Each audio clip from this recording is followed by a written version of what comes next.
Fox Sports. We are Baltimore. We are St. Louis.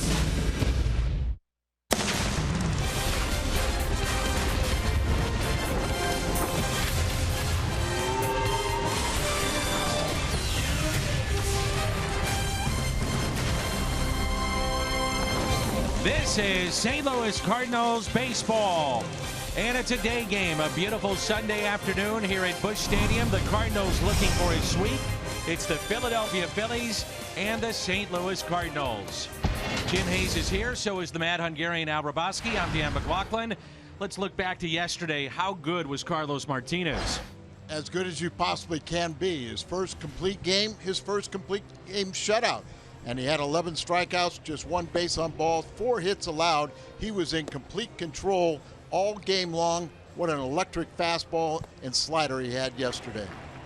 So the final line, 9 innings, 4 hits, no runs, 1 walk, 11 strikeouts for Carlos Martinez. Now today, the Cardinals turn to the right-hander Adam Wainwright. Well, Adam Wainwright, just throw away the last outing. It was a tough one, but look what he's done at home in his last 3 starts. 3-0, just a microscopic ERA, less than a half, and then you sit there and you see the big guy has had a lot of success against Philadelphia in his past. Adam Wainwright gets the call today for the St. Louis Cardinals. It's been a fun weekend so far, honoring Whitey Herzog, Dexter Fowler, his family having fun, and the Cardinals winning games. Does it continue in Game 3 this afternoon?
and Altair. And he got him. And a swing and a miss. He struck out 3 of the last 4. There's another strikeout. That slider, 7 today for Martinez. Goodbye. He struck him out. A knee buckler a couple of times in that at bat. 100 on the gun. He's sitting on 11 strikeouts. And a ground ball. This should do it. Carlos Martinez. Complete game shutout. First ever of his young career. And the Cardinals win it 7-0. Martinez was masterful today.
By Chevy Silverado, the most dependable, longest-lasting full-size pickups on the road.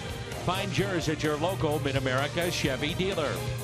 By Menards, save big money at Menards on all your home improvement needs. And by Academy Sports and Outdoors, for all, for less. Busch Stadium in St. Louis, the Cardinals have won 2 straight, now 4 games below 500, only 3.5 out of first place in a struggling Central Division. On the other side, the Phillies 21-39, 16.5 out already. I love this on Sundays. The young kids get a chance to meet some of their idols. Maybe get a handshake first, then an autograph. Even from the starting pitcher today, Adam Wainwright. That's from the camera of Phil Nichols, tireless worker at Fox Sports Midwest. What does it look like from behind the mound? Here it is. A sea of red. Guys taking some infield, playing catch in the outfield, and hustle off the kids and get ready for that first pitch. How about, as you said, 2 wins in a row. And now you've got one of your co-aces. Boy, just throw away that last start. He had a 6-game winning streak intact, but he has pitched very well here at home his last 3 starts. Monday pitch arsenal on Adam Wainwright. To me, it's more important to look at how he varies his speeds with all those pitches. They're all different. Well, and that's what's really, as he's resurrected himself, it's that change, particularly with the curveball. Cut down on the cutters, more curveballs. That was his signature pitch. And I think what you're talking about is he'll throw the curveball from 66 to about 76. And you really keep the hitters off balance. So Wainwright going today. This lineup of the Phillies has been shut out the last 15 innings of this series. Odubel Herrera leads it off. Then Daniel Nava, first start in this series. Howie Kendrick at second base.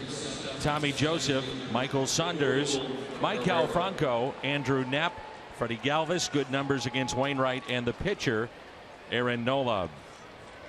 Around the Horn is presented by Dobbs. Pham, Fowler, Piscotty in the outfield, Jerko, Diaz, Wong, and Carpenter on the infield. And once again, Eric Fryer is behind the plate. When he starts, the Cardinals are 7-2. He's done a real nice job. So with the off day tomorrow, don't push Yachty. Let that back kind of settle down and get completely healed before we see him on Tuesday. More than likely. And the first pitch is a strike, and we're underway here in Game 3. Wainwright looking to rebound. Career worst, tying 9 earned runs in 3 2/3. That was Tuesday night against Cincinnati. Cardinals lost that game 13-1. His history was made. Scooter Gennett with 4 home runs in the game. And you know, that was a long time ago in the mind of Adam Wainwright. You have to pick up and figure out what went wrong in that game. You learn more from your bad games than you do from your good ones. Herrera riding a 9-game hitting streak, looks at a strike. And during the 9 games, he's done all kinds of damage. 10 doubles, 2 home runs, and he has 22 doubles to lead the senior circuit.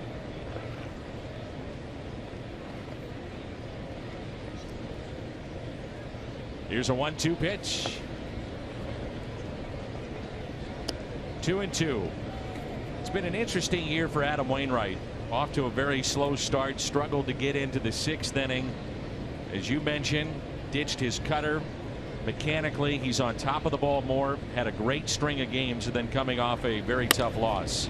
And a base hit into right field. Over to get it, Piscotty. He was playing deep. And Herrera, a leadoff base hit. Missouri Lottery Fox Tracks. Take a look at the pitch location. Like the breaking ball, and it kind of hung up there a little bit. And Herrera now is 4 for 7 with a home run off of Adam Wainwright.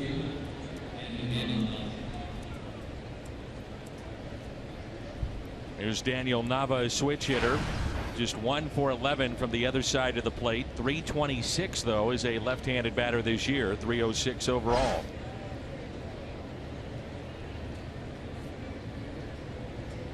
Cardinals looking for their first series sweep of the Phillies since a 3-game series in July of 2013. Overall, they've won 12 of the past 16 games against a Phillies squad that's looking to rebuild. Looking to rebuild, and of course their struggles have happened on the road. Just 9 wins for Pete Buchanan's Philadelphia ball club. Starting to find a little bit of trading veterans and signing a few free agents, getting a little bit better. Dan, that's a big market, Philadelphia, and heavily populated there, big market, and they have the wherewithal, and they're talking about, that they will, when they get comfortable enough, think they got enough pieces in order, that they would go after the big guys. Machado, Bryce Harper.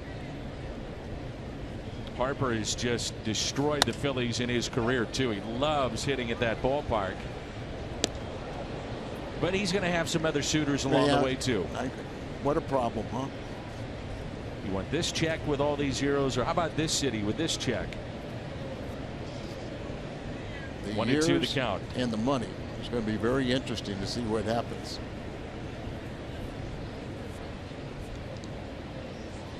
Dexter Fowler in center, shading him the opposite way.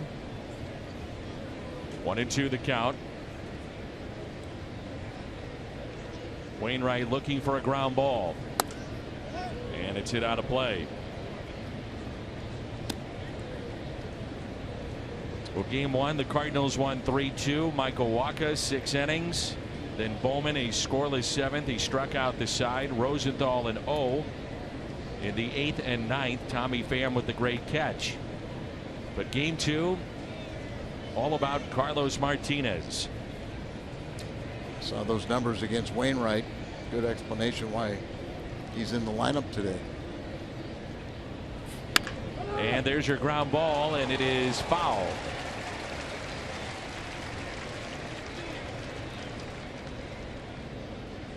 Howie Kendrick on deck.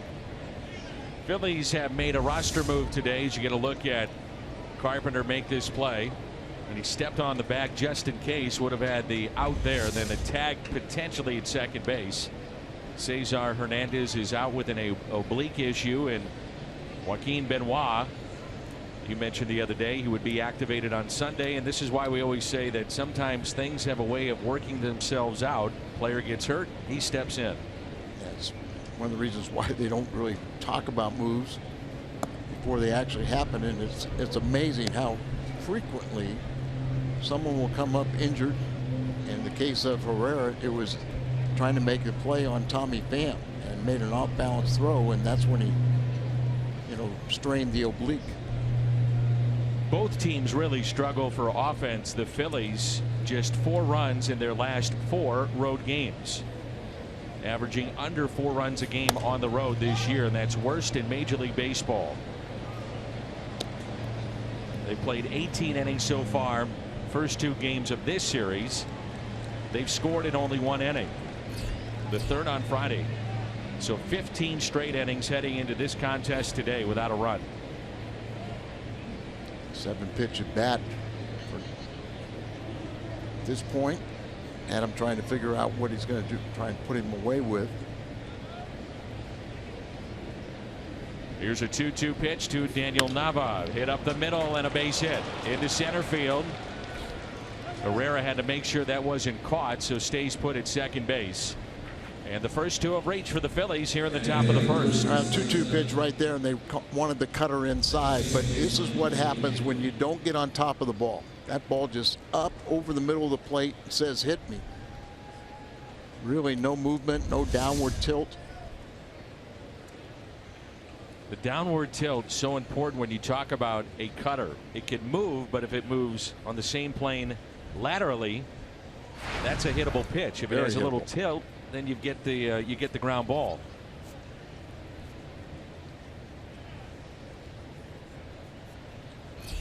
Kendrick showing bunt, and there's strike 1. So you're bunting with the 3rd place hitter in the first inning, which tells you they're desperate for runs.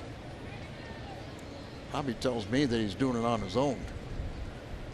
Could be that too. Here's a veteran coming off his worst offensive year in his long career, and he's a free agent after this year. Kendrick with a drive out to left, and Pham with the catch. Toyota keys to the game. First pitch strikes, the most important pitch in the game. The Phillies 7th lowest first pitch swinging percentage. First pitch strikes, career low for Adam Wainwright. And that's kind of maybe an indication that Adam, particularly early in the season, really didn't trust his stuff. Really knowing that, okay, my fastball velocity is okay, but my cutter's not doing things. I'm not throwing the curveball the way I should. And so you get defensive, and you're trying to make the perfect pitch on pitch 1, and you end up getting behind in the count. There's Tommy Joseph riding a modest 6-game hitting streak, 9 for his last 24, and he's driven in 4. We talked about Joseph being a former catcher. He had 5 concussions. And that's a base hit into left. The wave in the runner. The throw by Tommy Pham to the plate, offline, and Herrera scores. And that makes it 1-0 Philadelphia here in the first inning. Joseph with 5 concussions. They wanted to say, we don't want to run the risk of you having permanent damage, so they moved him to first base. Herrera runs pretty good. But look at this ball. I mean, it's just beyond the reach of Jerko. Pham picks it up. He's not very deep at all. What, 20, 25 feet behind the infield grass, and the throw way offline. Here's Michael Saunders. He's been used in games 1 and 2 as a pinch hitter, hitting .207. The first pitch, Phillies hitting .403. That's best in baseball on an 0-0 count. So first pitch of an at bat, the best in baseball. And there's a ball taken high by Saunders. Saunders signed as a free agent with these guys, and probably have to be, say, disappointed with his lack of production. He's in right field today, breaks his bat. Ground ball that's slowly hit to second baseman Colton Wong. Only play to first. Runners advance to second and third. Made too good a pitch right there by breaking the bat. The ball kind of a dud coming out, not hit sharp enough with Colton Wong of the Cardinals to turn two. Michael Franco hitting just .208 this year. 7 home runs, and he's driven in 30. Even though it's early, it's an important at bat. Franco did a lot of damage a year ago. Led their club in RBIs with 88. Tied for the team lead in home runs. A base hit makes it 3-0 against a Cardinal offense that has been stagnant. Keep it 1-0, it's a different story. Yeah, and Franco, like you said, led the team with 88 RBIs, had 25 home runs, but you really will chase a lot of balls out of the strike zone. But the key is to be ahead in the count to make him go after the pitches outside. Popped up to the right side, long way to go, and that will drop foul as Piscotty gave chase, and it's 0-2. Well, despite the 7-game losing skid coming into play on Friday night, very good crowds this weekend. Today is the Ball Glove giveaway thanks to Rawlings, and so every foul ball should be caught. Every one of them. No excuses. Did you check out those gloves? Awesome. They're really nice. Yeah. But again, Al, Hungo, I know you're tough on people. No excuses. Swing and a miss. He struck him out. Got to catch them all. With or without the glove. Got to have your glove. 1-0 Phillies.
Phillies first round, 7th overall back in the draft class of 2014.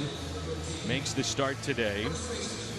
Pitched 8 innings on Tuesday, the longest outing by a Phillies starter this year. And a look at his Hyundai pitch arsenal, which features a very good curveball. Yeah, he's had a little bit of a forearm strain that they said has affected his fastball command. But you're right, out of LSU, from the great state of Louisiana, and he was Mr. Baseball in Louisiana. From Baton Rouge, Louisiana. Brother also played at LSU and is playing in the minor leagues. Carpenter, Fowler, Piscotty, then Jerko, Diaz, Pham, Wong, Fryer, and Wainwright. 2014, the National Pitcher of the Year by College Baseball Foundation. Only career start against the Cardinals back on May 3rd of last year. 7 shutout innings. Got a win, a 1-0 victory for the Phils. There was a career high 111 pitches in that start. Well, Matt Carpenter's been moved to the leadoff spot for St. Louis. 4-game hitting streak in those leadoff games. This being number 5. 6 for his last 16 with a couple of home runs and a double with the bases loaded yesterday. Hard to figure out why he struggles in other spots in the order, but there's no doubt when he's in the leadoff spot, he produces. And a shift on here for Carpenter. 3 men on the right side of the infield. And it's 3-0. Carpenter one of the best batting eyes. And remember, a couple years ago, found out after the season, you know, the times he was called out, just about every one of them, those pitches were outside of the strike zone. Well, prior to moving back in the leadoff spot, the 12 games before that, he was 5 for 41, which is a 122 average, no extra base hits, no RBIs. Then he goes to the leadoff spot, and let's hope that this begins a tear for him. 3-1 pitch. Well, there it is. No, it's caught. Nice play by the shortstop, Freddie Galvis. Timed his jump perfectly. And reach up too soon because it kind of slows down your progress towards the outfield. Reach up to the right time and hauls it in. Dexter Fowler is first in runs scored, second in walks. Switch hitter batting .225.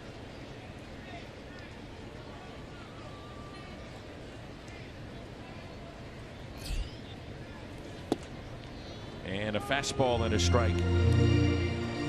Phillies defense, Nava, Herrera, and Saunders in the outfield. Franco, Galvis, Kendrick, and Joseph on the infield. Knapp is behind the plate. Around the horn, presentation of Dobbs. Here's the curveball taken down and in. 1 ball and 1 strike. Cardinals have won 4 straight here at Busch Stadium, and they're now 16 and 15 on the year.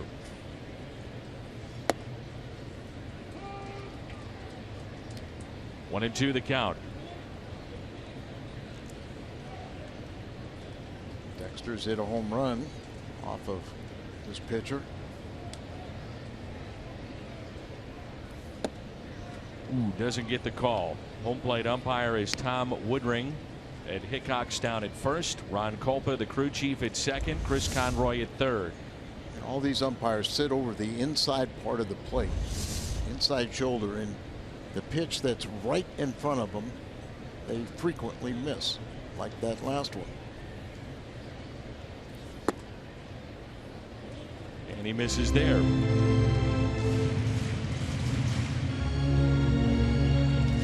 Sure appears that these pitches, if they're missing so slightly.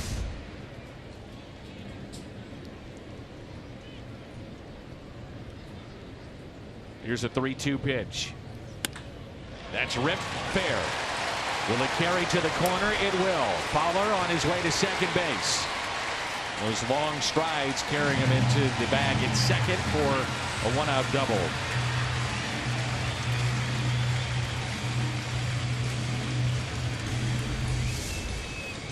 Full count. You should see the swing. Like you said, those long strides. Sometimes it doesn't look like he's running real hard, but you know he's always thinking of triple. A ball like that. Had 4 triples this year, and since he got to the big leagues, he's hit the most of any active player in triples. 9th double of the year. Here's Stephen Piscotty. Mentioned yesterday just how well he's seeing the baseball. At bats look much better.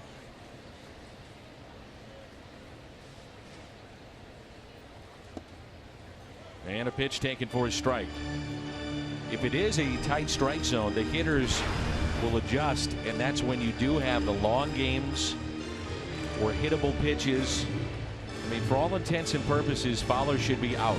It should be 2 outs and nobody on. But these athletes at this level are so good and make the adjustments so quickly. Hey, if they're not going to call those strikes, I'll take them. I'll wait till something's even smaller in the zone and drive it. One of the things that I watch Piscotty on is his balance. 0-1 pitch. Breaking ball, and it's stopped by Franco. That may have saved a run, and safe at first, Piscotty. Infield hit.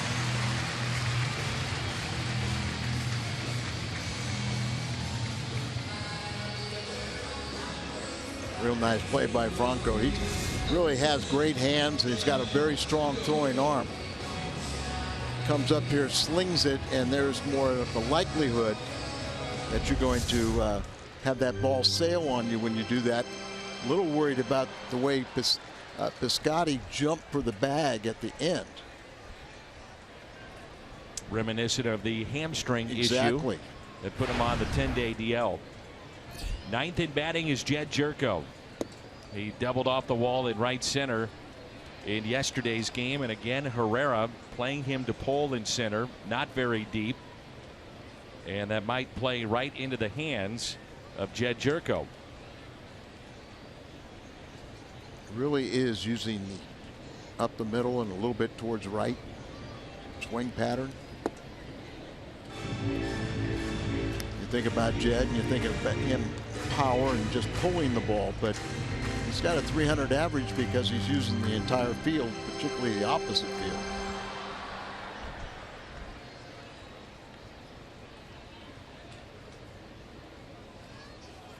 A ball and a strike on Jed Jerko. 1-2 the count. Carpenter lined into the shift to start the bottom of the first. A double into the right field corner by Dexter Fowler.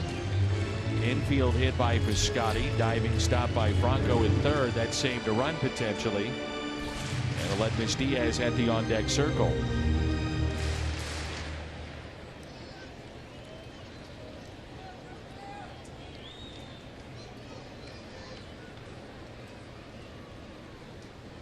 The 1-2 pitch, instead a check on the runners. Cardinals will enjoy the off day tomorrow and a doubleheader with the Milwaukee Brewers coming up on Tuesday. Better enjoy it. It's his last off day until the All-Star break.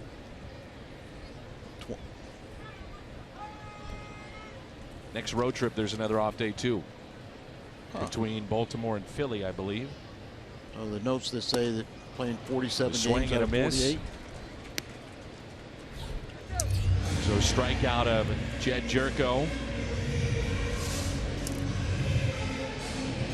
Changeup.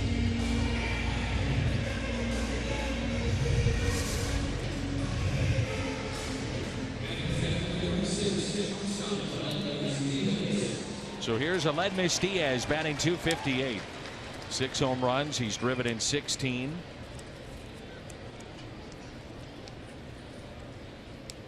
Runners at first and second. Breaking ball swung on and missed.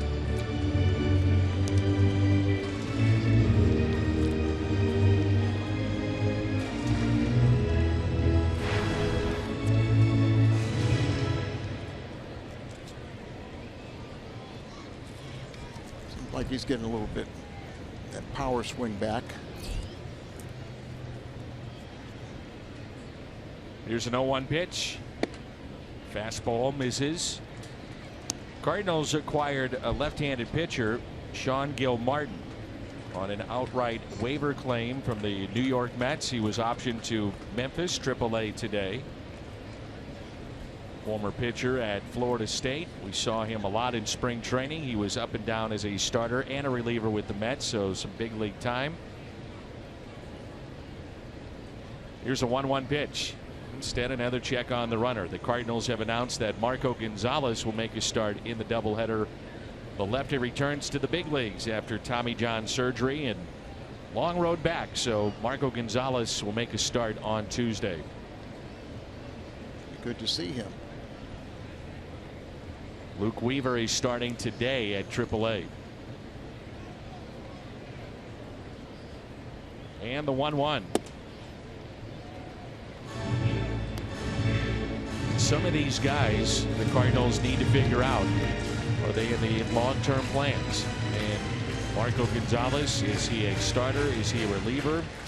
John Mozeliak saying the other day it's sink or swim time for his left fielder potentially, and Randal Grichuk. The 2-1. Chopped up the middle. Tough play, and the stretch at first by Joseph. The Cardinals strand 2. We head to the second. The Phillies on top here in Game 3.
Carlos Martinez, magnificent yesterday, 107 in terms of pitches, 69 strikes. First Cardinal pitcher since 2010 with 4 straight games with 8 or more strikeouts, the last to do it. Today's starter, Adam Wainwright. 1-0 our score, and let's check in with Jim Hayes. Dan, Cardinal fans weren't the only ones still buzzing about Carlos Martinez's performance yesterday. So were his teammates. It was a big topic of discussion in the clubhouse earlier today. Greg Garcia told me Carlos has the stuff to do that every time out, and the scary part is he makes it look effortless.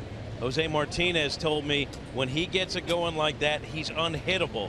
I would never want to face him. And Dan, Jose and Carlos are really good friends. Jose told me he was dying to say something to Carlos between innings in the dugout yesterday, but he didn't want to disrupt Carlos's rhythm. No question, Carlos put on a show yesterday. And Jim, I know you talk to Carlos all the time. Home road, in that clubhouse, the bus rides, the plane rides, and you could really see in his interview with you the raw emotion of what he was going through, and he really wanted to get that shutout. Yeah, he wanted to do it to save the bullpen. He wanted to do it to get a win for his team, but he also felt like going the distance is something Cardinal pitchers take a lot of pride in, and he wanted his chance, and he was not going to be denied, Dan. Yeah, I spoke to Carlos today too in the clubhouse, and I asked him about the ball that nearly hit him when he squared the bunt. I said, where did it get you? And he said, man, I was scared. He said, if I didn't get my hands up, which was my initial reaction, it would have hit me in the face. And he said it just barely glanced. He said it looked worse than it really was. It just glanced off my fingertips. It didn't quite get me full on the hand or the fingers, or pinch my fingers against the bat. And then we had a really nice conversation about what he's doing for so many of the kids here in this community and back home in the Dominican Republic. Because as you know, Jim, we talk to him a lot. And Carlos saying today he'll be at Flamingo Bowl. And at 6 o'clock, it is open to anybody that wants to come down. There's going to be memorabilia there. It's going to be auctioned off. He's going to raise a lot of money. And it's great to see that he's doing wonderful things, not only here in St. Louis, but also what he's doing in the Dominican, as that's line foul. Carlos also was talking about Mike Matheny gave him the opportunity for that complete game, but told him that you have only 15 pitches to complete the 9th inning. Remember the pop-up that was right near the back screen, and he got a little worried then that he might have to come out. And a ground ball base hit off the bat of Andrew Knapp. I think you made the good point. If Mike Matheny would have gone out there to make a pitching change, it would have been a little bit of a revolt here by the Cardinal fans. Well, I had you pegged at the elevator going down there to tackle Mike. There would have been 40,000+ people ready to boo him if he took out Carlos. I think Carlos may have run off the mound, wouldn't have had to visit with Mike. He was going to finish that game. Yeah, and it's good to see that.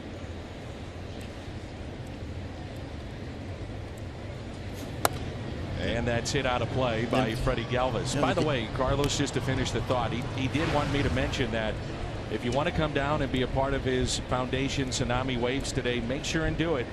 It's Flamingo Bowl, 6 o'clock tonight, which is not too far away here from the ballpark. On Washington Avenue, right? That's right. But he was great yesterday. A lot of fun.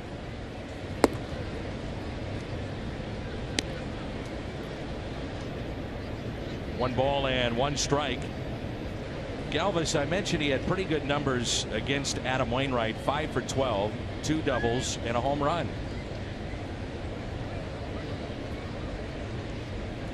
Freddie from Venezuela, and he's been in the Philly system since the age of 16. And I was talking to some of their folks about Freddie. I said, to me, he seems like a really good ball player. We don't watch him every single day.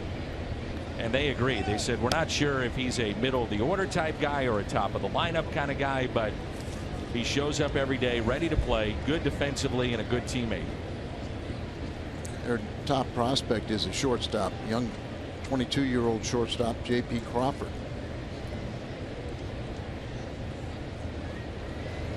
Freddie could move to second base.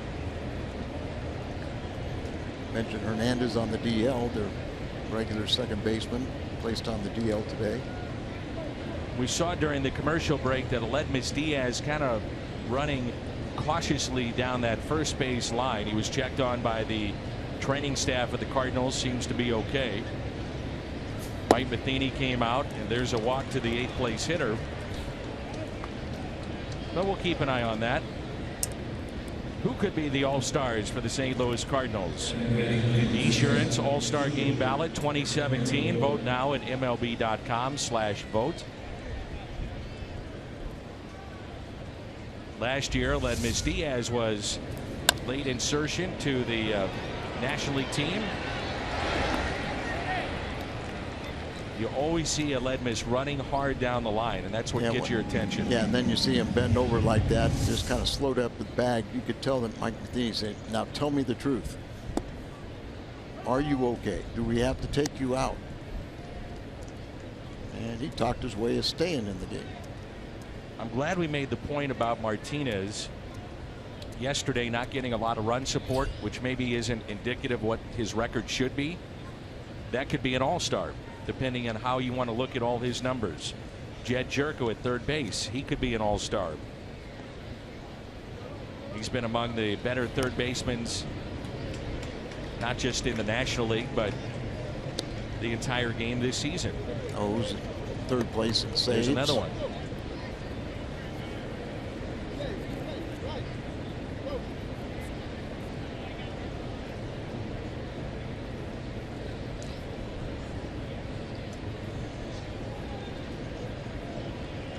So runners At first and second, the corners are in. Ooh, watch out.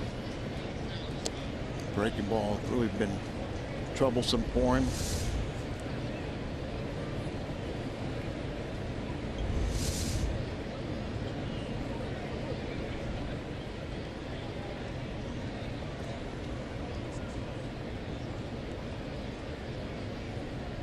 And the 1-2 pitch. Maybe our esteemed director Tom Mee can give us a wide shot defensively of what the Cardinals now are trying to do here with both corners charging, and then what the hitter wants to do. Well, but you can see that Carpenter coming in, same thing with Jerko. You know, Diaz, the shortstop, is where he is so he can get to the bag. The whole goal is to try and throw the guy out at third base. And that's hit up the middle. Oh, what a play here. Out. No, safe at first.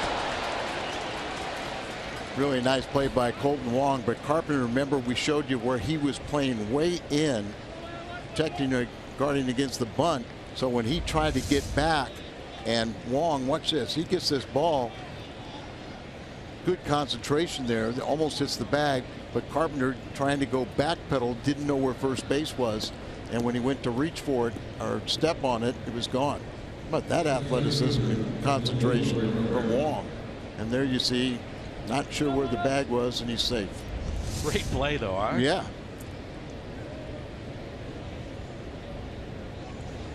So runners at first and third. And it's Herrera, who's extended his hitting streak to 10 games.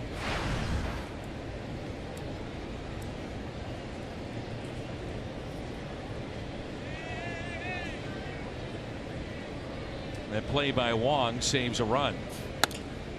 Lined, and it's fair inside the third base line, off the sidewall. Nola on his way to third, and the tag out at third base. The only play for Tommy Pham, an off-balance throw, and the quick tag by Jed Jerko. What a play. Boy, it really was. Tommy Pham just never got over the top on it. Look at this ball. The English on it. Obviously, it's got to go foul. But it was a fair ball. Tommy picks it up barehanded, just slings the ball in there, and you got your pitcher running. Nice slide and everything else. It's just the timing was perfect and a good, accurate throw from Tommy Pham on sort of on the run. Off balance and put Jerko off balance with the throw a bit, but the quick tag, and so now it brings in Daniel Nava with 2 outs and a runner at second base.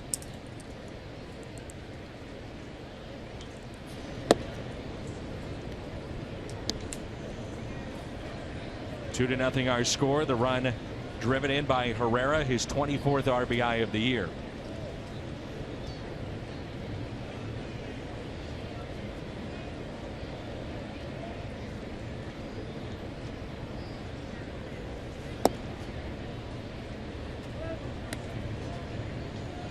Wainwright, 2-0 the count. Obviously not sharp today.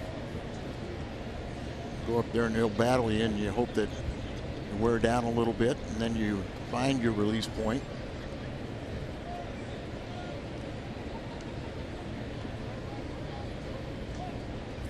Here's a 2-0, and it's tapped foul.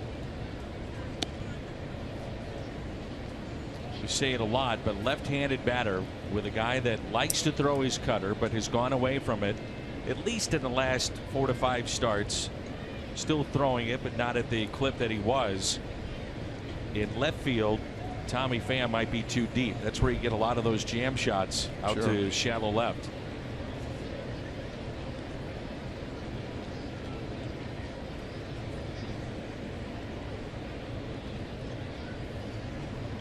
Here's a 2-1 pitch. Fastball and a good one. 2-2. All season long, Adam, the fastball velocity has not been a problem, and a lot of times this year he's been up a tick from a year ago.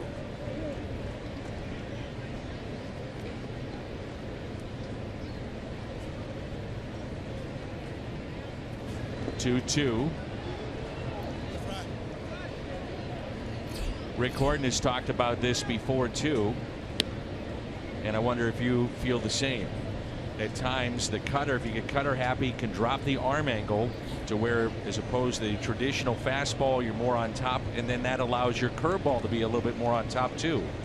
I'm not a real big fan of the cutter. You know, that I think exactly what you're saying. A lot of guys are getting underneath it, flattens out, doesn't really move downward.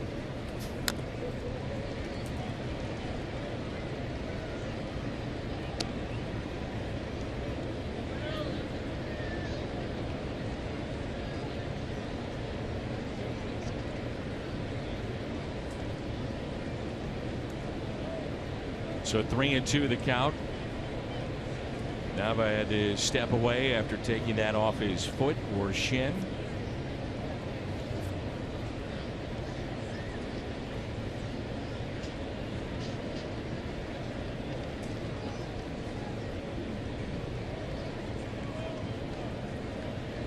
Already 48 pitches.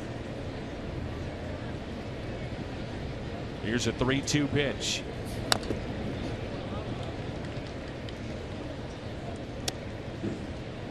Yesterday was the first time that Eric Fryer had caught Martinez in a regular season game, and those two seem to be on the same page.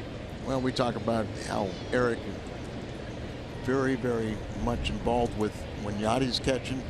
You know, he'll do all the meetings, the catcher meetings, and goes out there and contributes, listening to everything that Yachty says. And it's, more importantly, he's ready to play every time. And a swing and a miss, so the strikeout for Adam Wainwright. His second of the afternoon. Phillies add another run. It's 2-0 midway through 2.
American Forces Network, we're broadcasting all over the place, around the world, to our military friends, men and women. We can't thank you enough for your service.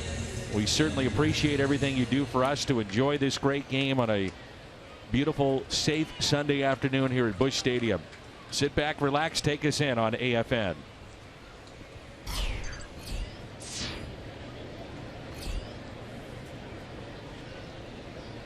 Here's Tommy Pham.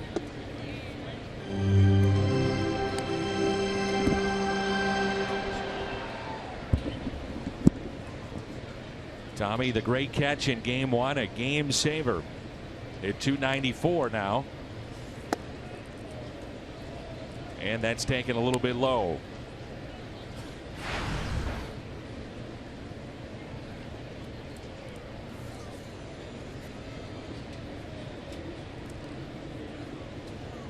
Here's a 2-0 and a strike to Pham. John Hewlett, longtime PA man here at the ballpark, wants us to wish and send our hopes to Michelle Gibbs. Speedy recovery, longtime Cardinal fan, originally from St. Charles. Never misses a game from her home in Maryland, and sitting at home and watching today. So, Michelle, we'd like to send our get well wishes to you along with John Hewlett. Here's a 2-2 pitch to Tommy Pham. And a strikeout, the second of the afternoon for Aaron Nola.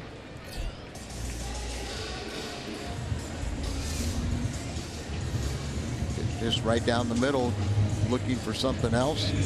Got the fastball.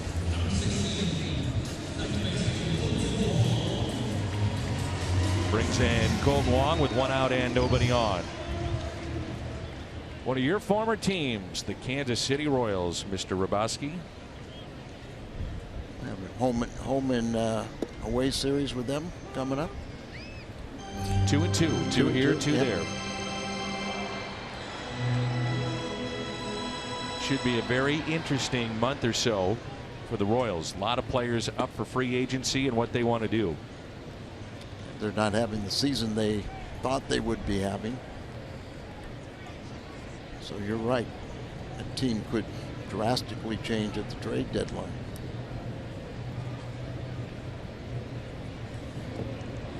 The check swing, and he went. A strikeout of Colton Wong.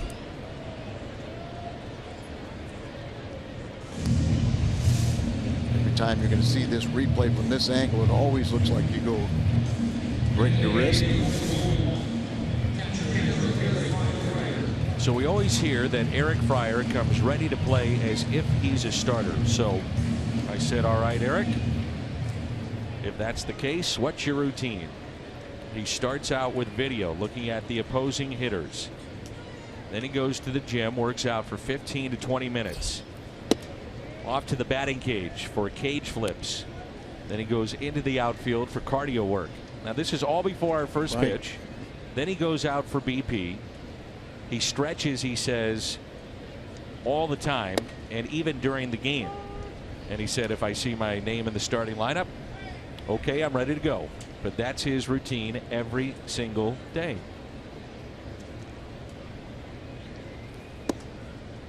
Played at Ohio State, was drafted, did not finish his degree, had to go back and get it, got that in sports administration. Grew up a huge fan of the Reds. The Big Red Machine. Favorite player, Barry Larkin. The 2-1 pitch. So it's one thing to say, yeah, I come to the ballpark, I'm the starter, I'll be ready to go. It's another to say, well, I'm getting ready as a starter, and he certainly does that. Interesting, a fan of the Big Red, but then his favorite player is Barry Larkin, who played in a different era. Yes, sir. Big Red Machine, the mid-70s. Larkin, dominant shortstop, 80s and early 90s. And of course, he went to the same high school as Mike Matheny. Reynoldsburg, Ohio. Those two had never met until there was a parade in their hometown. Mike was invited to it, was being honored, and Eric introduced himself, and that's how that relationship began. 3-2 pitch with 2 outs. Now you just saw the medical staff, Adam Olson, talking to Mike Matheny. I would expect, make an assumption here, which we're not supposed to do, but I'm going to do it anyway, that maybe he's giving him an update on Aledmys Diaz. That's what I would think. He told you one thing, the medical staff will tell you another. Chris Conroy there and Adam Olson working long hours here at the ballpark before and after games. Fryer puts it in play. Little bouncer hit to the right side. Howie Kendrick. And a 1-2-3 for the Cardinals here in the bottom of the second. Adam Wainwright back to work, and it's 2-0 Philadelphia.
ballpark here in the scoreboard at Busch Stadium.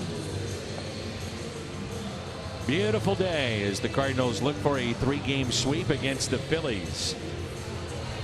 We take a look at our Kia in the driver's seat. At home this year, Adam Wainwright has been very good. 4-1 and a 2.78 ERA. So a lot of the damage done this year against Wainwright has been away from Busch Stadium.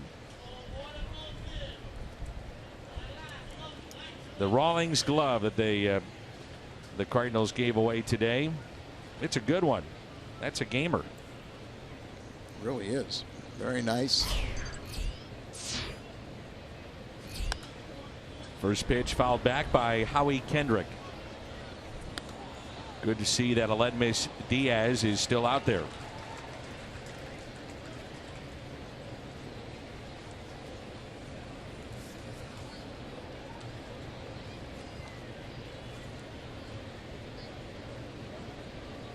A 1 pitch is taken for a ball. Cardinals are going with a fifth bench player, -1 reliever, but they're talking about changing that. Curveball hit out to left. Pham won't get it. 2 hops, bounces off the wall, and Howie Kendrick in with a leadoff double. Mike Matheny talking about maybe as free as as soon as the doubleheader on Tuesday, going with an 8th reliever. You see just too much of a hump in these pitches. Starting real high, and instead of breaking down below the knees, it's breaking right at the belt. Very hittable pitches. Here's Tommy Joseph with a single to left field, and now with a 7-game hitting streak. Also picked up an RBI, the first run of this game to score Herrera.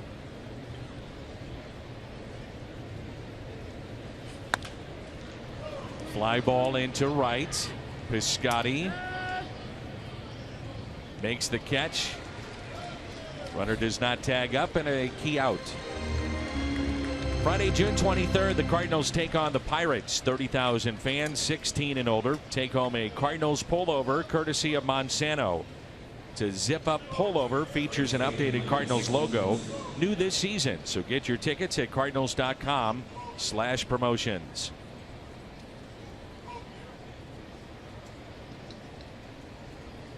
Tyler Lyons on your left, Matt Bowman on your right.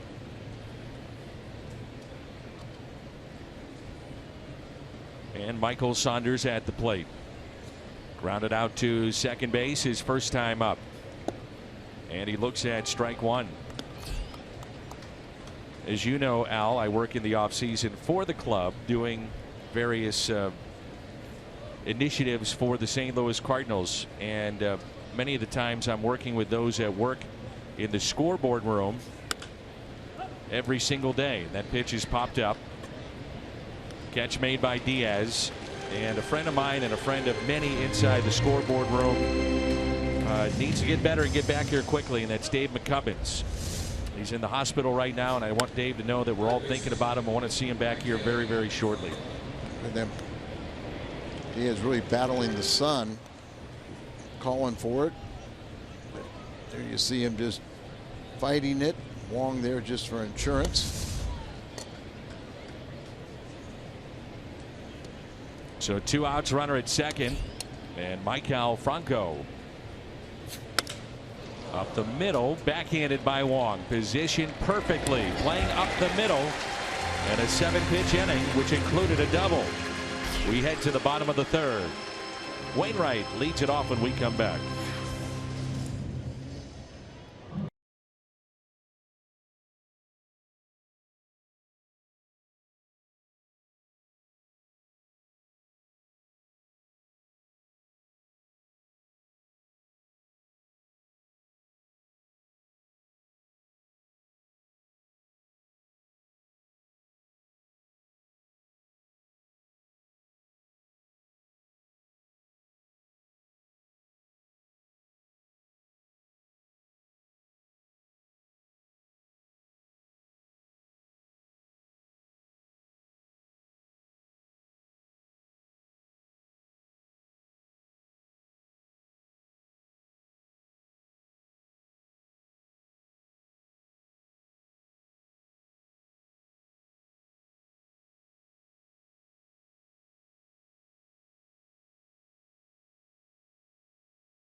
Up, we flash back. A year ago yesterday, off the bench, late innings, and this double. Matt Carpenter screaming around third base. Ledmus Diaz coming in. Cardinals were out of position players. Wainwright called upon and came through.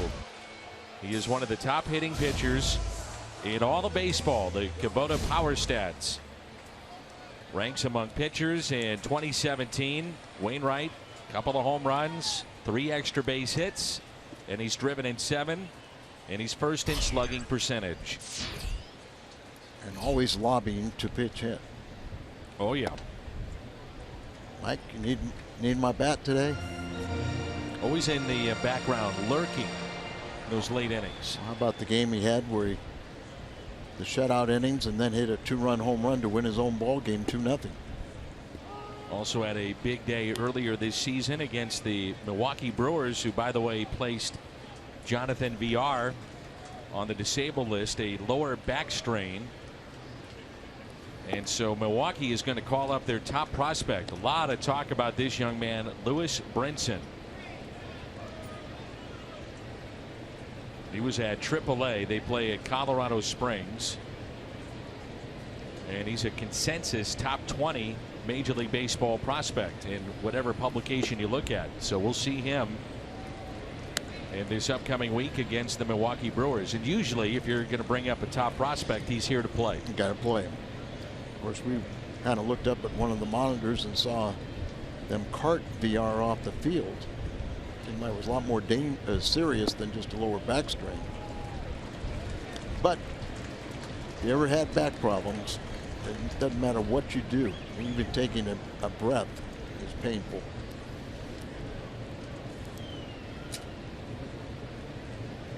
Three and 2 the count on Adam Wainwright. On the outside corner and a strikeout. So first time through the lineup, the Cardinals get a couple of hits, but they strike out 4 times against Aaron. Choose from a classic Coca-Cola, Wild Cherry, Blue Raspberry. Stay cool this summer. New frozen drinks from McDonald's. Dan, you brought up a very good point this morning when you were talking about what was kind of lost in yesterday's 7-0 victory was the fact that the Cardinals only had 6 hits. And that has been a cause of concern. Even John Mozeliak saying the other day during that press conference, you don't win many games when you're averaging 2.8 runs per game, which was the case in that 7-game losing skid. Making the point that everyone thought that this team was good enough to compete and go to the playoffs. Still early. Well, this division too, who knows? Yeah, that's absolutely. Which makes the next 4 to 6 weeks really interesting if you're a Cardinal fan. I mean, what do you do at the deadline if you're hovering around 500, but yet you're within 5 games of the division? No, the real problem is the way it looks with all the parity in the Central Division. There's only one team, Milwaukee, that's over 500, and they're only 3 games over 500. But because of the parity, you're probably not going to get the first or second wild card to come out of the Central. Looks like they're both are going to come out of the West.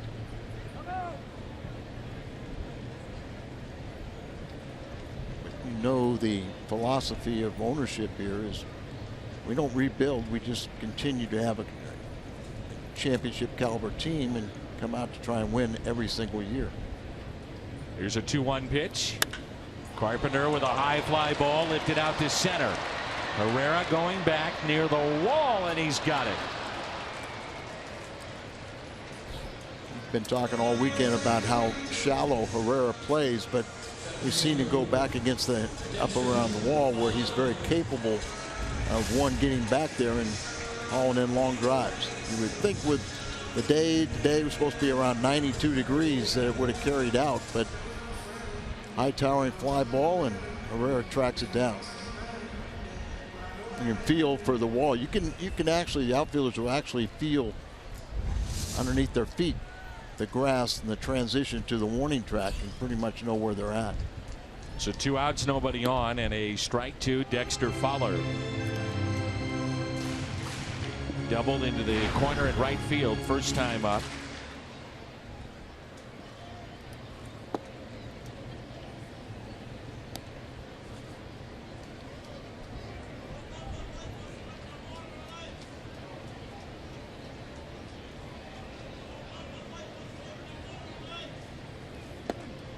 Inside, and it's 2 balls and 1 strike.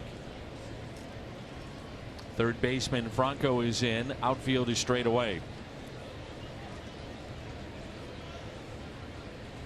The 2-1, and that's well hit, but it'll carry out to Daniel Nava.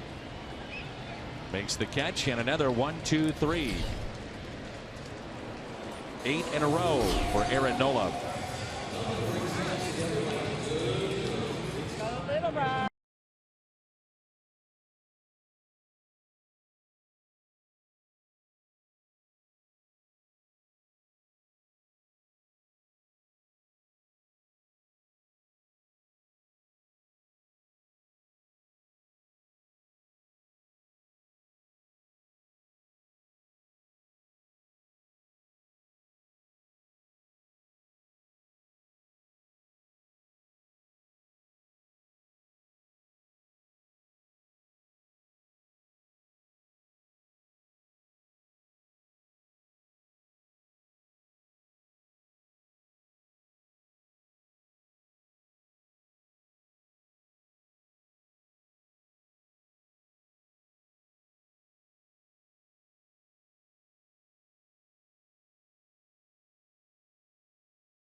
Fourth, and Jim Hayes, this will be the 3rd consecutive game without Yadier Molina behind the plate, but that means Eric Fryer. Yeah, and he's been pretty good, and Fryer may have gotten the ultimate compliment after the game yesterday when Carlos Martinez said he looks at him as an extension of Yadier Molina. As you guys mentioned, Fryer had never caught Carlos in a regular season game before, but they looked totally in sync yesterday. Mike Matheny told me that's because Fryer is tireless in his preparation. We had Eric on the pregame show, and he downplayed the whole thing. He told me I didn't have to do a whole lot, a couple of balls to block. Carlos was pounding the zone and controlling the counts. As far as catching Carlos's first shutout of his career, Fryer said, Dan, it was an honor to be part of it. He opened the 9th with 2 strikeouts. Talking about Carlos Martinez, he hit 100.2 on pitch number 100 of his day. The last starter to hit 100 in the 9th inning was Justin Verlander back in 2008. He was feeling it. He was great. Remember how we used to talk about Verlander, that his velocity would actually increase as the game went along. So not surprising that he would be the one to hit the century mark late in the game.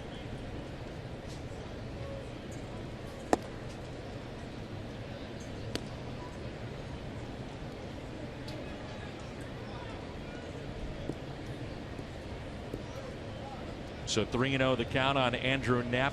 Singled and scored first time up, and he draws a walk. It's kind of interesting to think about the curveball and how successful Adam Wainwright has been. This is highest curveball pitch value. Fangraphs has a calculation. It's called pitch value, and so allows you to see how successful a particular pitch has been over a period of time. So for instance, the longer the period, the more reliable the numbers are, and it considers the offense numbers against each pitch and each count. The results produced against that pitch in all situations it's thrown. So, you know, you might get 0.2 and then it adds to 0.4, whatever the case may be. Well, for the curveball pitch value, just to give you an idea how good Wainwright's has been. In 2004, his curve was as high as 20.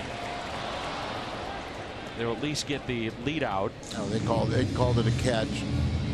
And so overall in his career, plus 107.4. Again, they have calculations for everything, but that does take into account the curveball, the count, and everything that's involved with that, and just how effective that pitch can be. So that does give you a sabermetric look at just how good that breaking ball can be. Look at the variance between two Cy Young Award winners. Exactly. You know, I mean, what was it, 72 and 60 with Kershaw, and he's over 107. That's got to tell you something right there. Pretty impressive.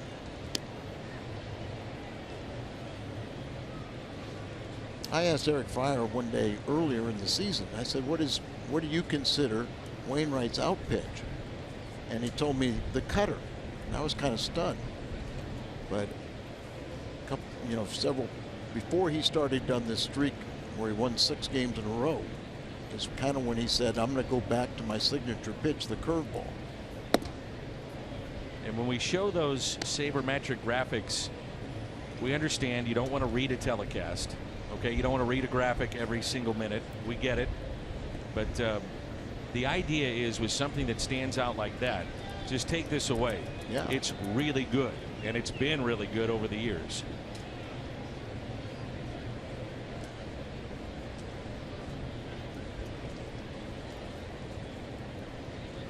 Here's a 1-1 pitch. And a strike to Aaron Nola. About Wainwright getting the final out of the World Series on, freezing you on a curveball to get to the World Series, the one against Beltran. And the strikeout of Brandon Inge with Detroit. And there's old Uncle Charlie. There it is, the curveball. What he's been able to do with that is, instead of throwing it, max effort, all of a sudden he started taking some off of it, and like we said, we've thrown it anywhere from, well, today it saw some at 62, and then just say 76, just with the one curveball, and you make it much more than just a pitch. You make it a pitch that hitters are still uneasy about and unsure of. So here's Herrera, single, run scored, and the RBI double back in the second that scored Andrew Knapp. 2-0 our score here in the top of the 4th. And don't hit a triple.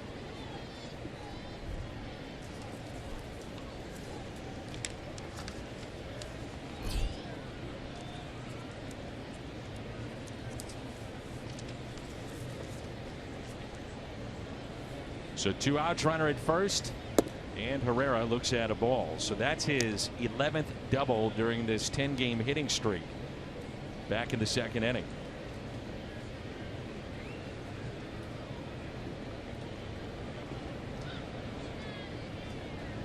Also his 23rd double of the season. That leads the National League. Outfield is straight away. Jerko is even with the bag at third. Pitch taken high. The reason I said don't hit a triple is we don't want to see what John Mabry did in Colorado one day, the natural cycle. Single, double, triple, home run. And the last cycle for the Cardinals was Mark Grudzielanek, 2005. Busch Stadium 2 in its final year against the Milwaukee Brewers in a day game. The 2-0 pitch, and it's 2-1. Wainwright made a start against the Phillies back on June 23rd, 2007, nearly 10 years ago. That was his first against the Phils. And you fast forward 10 years, he's made a total of 12 starts against the Phillies, 6-2, 2.93 ERA. 10 of the 12 starts have been quality starts. And it's 2-2. That curveball much sharper right now. Sometimes it takes you a while to find that release point, and then even tougher when you're adding and taking velocity off it. So 2-2 count here with 2 outs.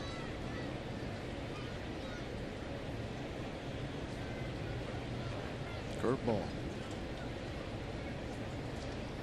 The 2-2. Curveball. And he struck him out. From that curveball to this one. Again, the calculation called pitch value coming into play today in his career, 107.4. He was just getting going back in 2006.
Lead. Let's take a look at the curveballs of both these pitchers, Nola and Wainwright. They both have very good Uncle Charlies, if you will. Yeah, one starting the career. You see Nola on the left. It's like he gets a little bit underneath it, but you see he's more, a little bit below 3/4, where Adam is definitely 3/4. You stay on top of it. The idea, especially with 2 strikes, is to start that ball, a little bit more above the belt and then have it break down below the strike zone. Here's Stephen Piscotty. Infield hit back in the first inning. There's the curveball. Just to finish the thought on pitch value, Nola's curveball thought of as one of the best in the game right now, plus 9.3 pitch value last year. So you think about it, the average, you start at 0, plus 9.3. That curveball, 5th best in baseball behind Corey Kluber, Rich Hill, Yordano Ventura, and Madison Bumgarner last year. Wainwright's best season, now this really puts it in perspective, plus 20. Yeah. That was in 2014. So 3-0 the count here on Stephen Piscotty. Jerko to follow, and then Aledmys Diaz.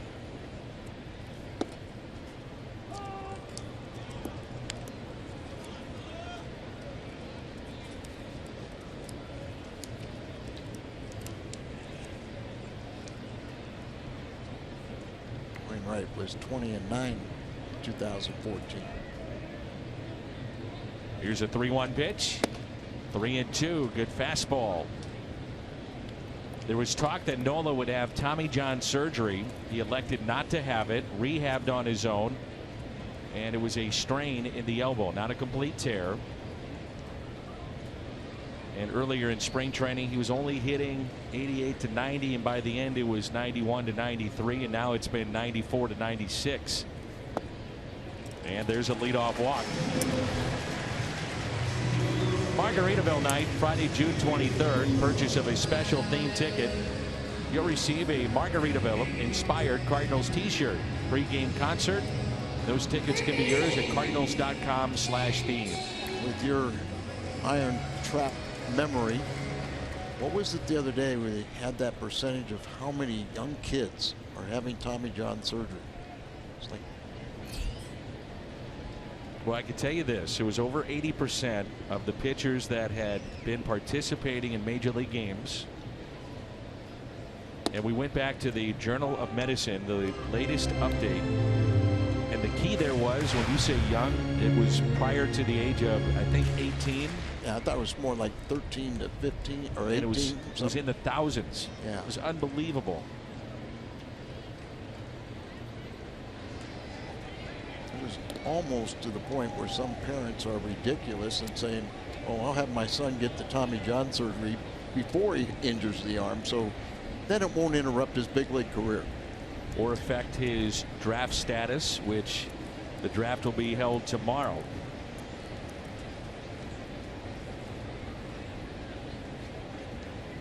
Here's the 0-1 pitch, taken low. For the St. Louis Cardinals, it'll be a quiet night during the draft. The Cardinals do not pick until number 94 overall, and that is a third-round selection. Probably the second day, right? Here's a 1-1 instead of check on the runner. First overall pick will be Minnesota, and they're looking at a pitcher from Vanderbilt. The Phillies had the number 1 pick last year. Young man that's an A-ball, an outfielder.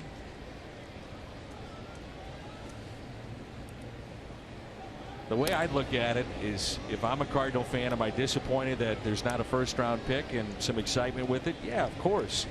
However, I'd also say where the Cardinals have had sustained success at the big league level is with the lower round draft choices and the steals that they've had. They have always been very, very strong to find those diamonds in the rough. I asked John Mozeliak about this the other day. I said, what's your philosophy going into this year? And he said, it's my philosophy, what I tell my scouts every year, which is every pick has a value. You just don't know. Don't give it away. It's not a throwaway. Every pick has some type of value.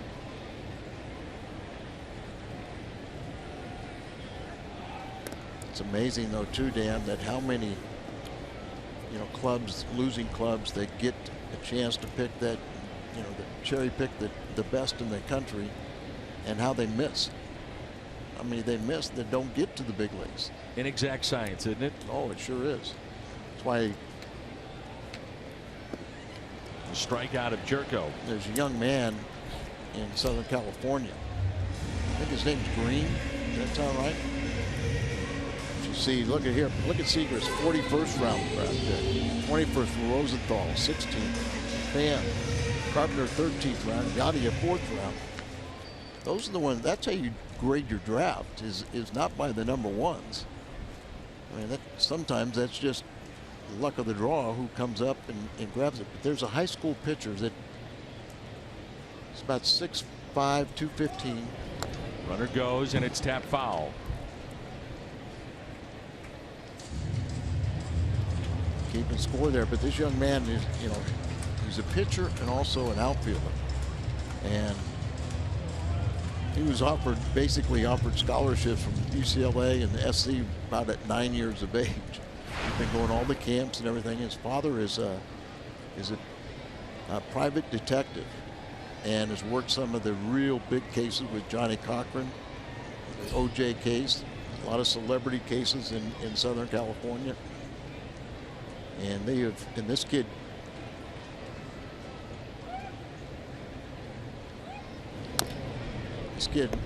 read about the homeless in Southern California, and he went out and started a sock drive and gave like 4,500 pairs of socks to the homeless. He's a straight A student. He's a musician. and he's just a remarkable young man. He went to the same high school that Brendan Ryan and Stanton went to. I think Stanton built a big, beautiful palace for them to play in.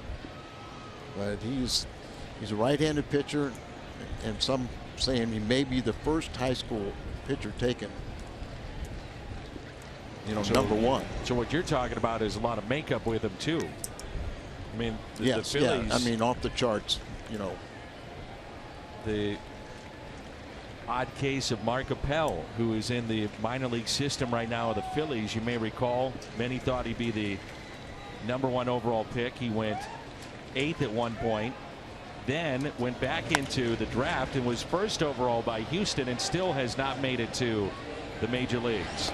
Tommy Joseph puts it away. We showed the graphic of some of the Cardinals' recent success in the draft. Kevin Segrist, 41st round. That round does not even exist anymore in the draft. So 2 outs, and it brings in Tommy Pham. I think I'm trying to think that. I think Keith Hernandez was like a 37th rounder. Well, a lot has to do with signability, the agent. There's also money that is slotted for each particular pick. And a strike to Tommy Pham. Asked Walt Jocketty one time when he was the general manager of the Cardinals, and I said, how much money would you say if a player is a good student, how much money would you say you have to pay him to get him to give up his college? They'll give you the college on the side, but not going, enrolling. And he said the figure of $2 million.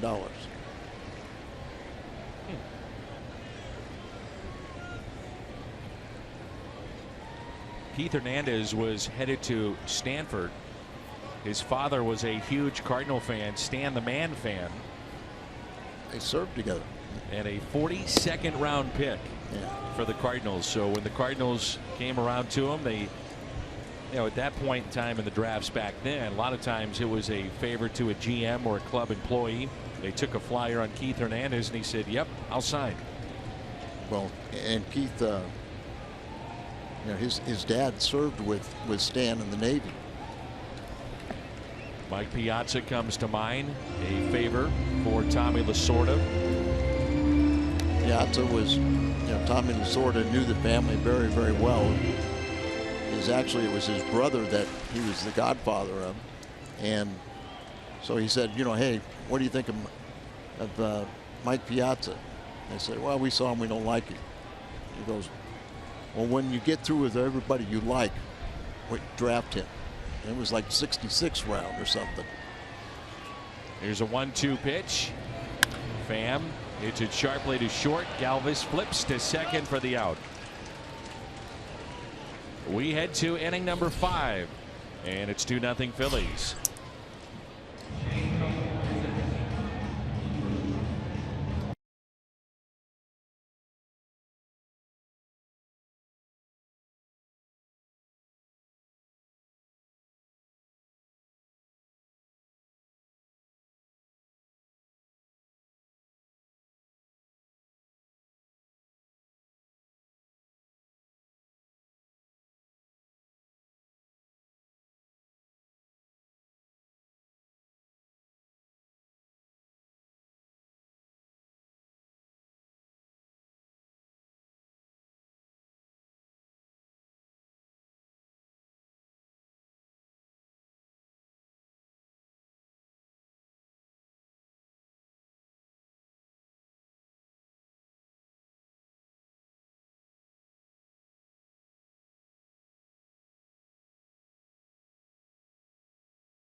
2005. So number 601 for the great Albert Pujols. Nava, Kendrick, and Joseph. 72 pitches thus far for Adam Wainwright. Rough start for Adam, but getting better as the game goes along, and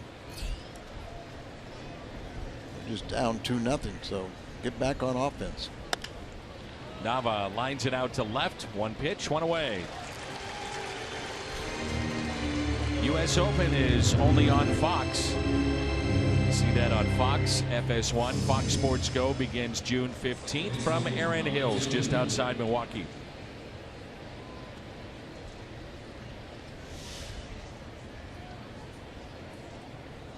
He is ready. Glove giveaway thanks to Rawlings here at the ballpark. Packed house here at Busch Stadium. And a ball down and in to Howie Kendrick. Where will Kendrick be after the trade deadline? He is lined out and also doubled today.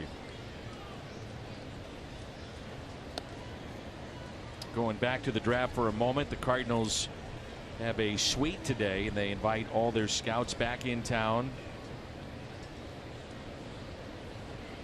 And to think about what goes into a draft, it's pretty amazing. Now, Randy Flores runs the draft, but you have 4 cross-checkers, 8 pro scouts, 22 amateur scouts, the major league staff, the analytical department, all making decisions really in a matter of moments on the future of certain individuals that will be drafted.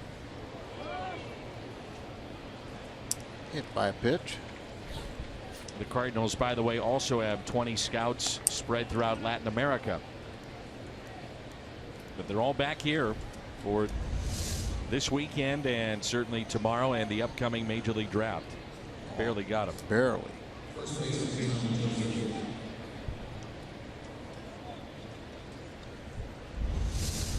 No argument, but didn't look like that sleeve moved at all.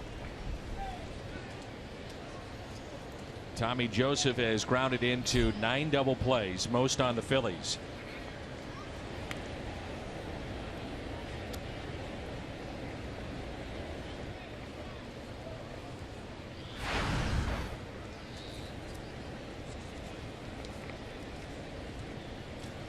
So 1 out and a runner at first base.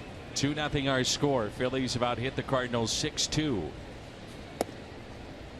Pitch that misses in. Cardinals a few years ago really a shift in the mindset of how they draft their players. To me, the amazing one was Matt Adams, looking at the competition that Slippery Rock would play. Slippery Rock, of all places. Wind conditions, field conditions, taking into account the competition, the velocity faced by Matt Adams, exit velocity, and they took it all together and said, yep, we think he's going to be a guy that can hit. And by the way, he was a catcher at the time too.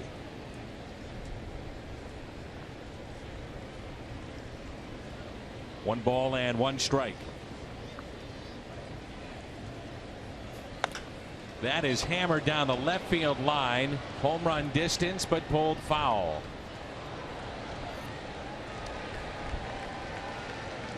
Just a long foul ball. And a nice catch for that gentleman. Didn't need a glove. John Lawrence, our cameraman, pulling out. And you see that distance of where his camera is and where that individual is. He comes to the ballpark thinking, no chance am I getting a souvenir. 2-2.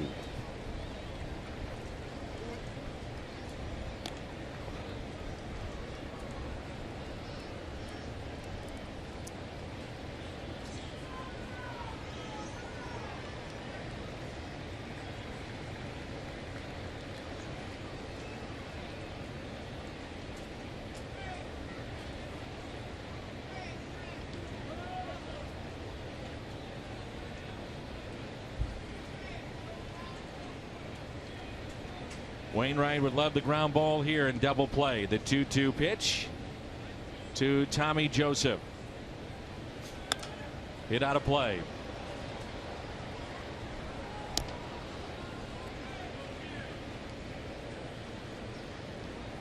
So the Cardinals with only 6 hits yesterday, and thus far today through 4 innings, only 2. Their starting pitching overshadowed some of the deficiencies along the way of where this club has been offensively, where they thought they might be. And the 2-2 pitch. Breaking ball, trying to get him to reach, maybe that ground ball. He shook off the fastball, the cutter, went with the curve, and now it's 3-2. Yeah, they're having a little trouble getting together right here in this bat. So let's see what Fryer will put down. He's looking in the dugout, talking the speed. Didn't want the cutter, didn't want the curveball, fastball away. Runner goes. Can they turn 2? Out at second. It's a double play. 6-4-3. Grounds into his 10th double play this year. 7, 8, and 9 coming up for the Cardinals, trailing by 2.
Phillies out hit the Cardinals 6-2. This is the 9th double play induced by Adam Wainwright, most on the Cardinals staff. The State Farm double play, and Joseph hitting into his 10th this year. 6-4-3. Once Diaz caught that ball, you know, it was hard hit, so he knew that Joseph had no chance. Just simple execution. Pitcher's best friend, huh? Here's Colton Wong. Aaron Nola has struck out 5. Well, Wainwright is due up 3rd. The Cardinals, at least in the first month of the season, saw him only go about 5 innings in his starts, and they may have a decision here on what to do. This may help that decision as Wong hits it the other way, thanking 2 out of the batter's box and trots into second base, standing up with a leadoff double. And Tyler Lyons is thrown in the Cardinal bullpen.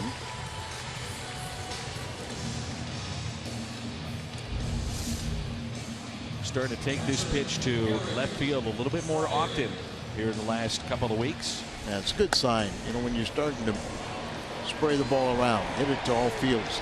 Thrown out, pitch was outside, so he goes with it that way, gets rewarded with a double.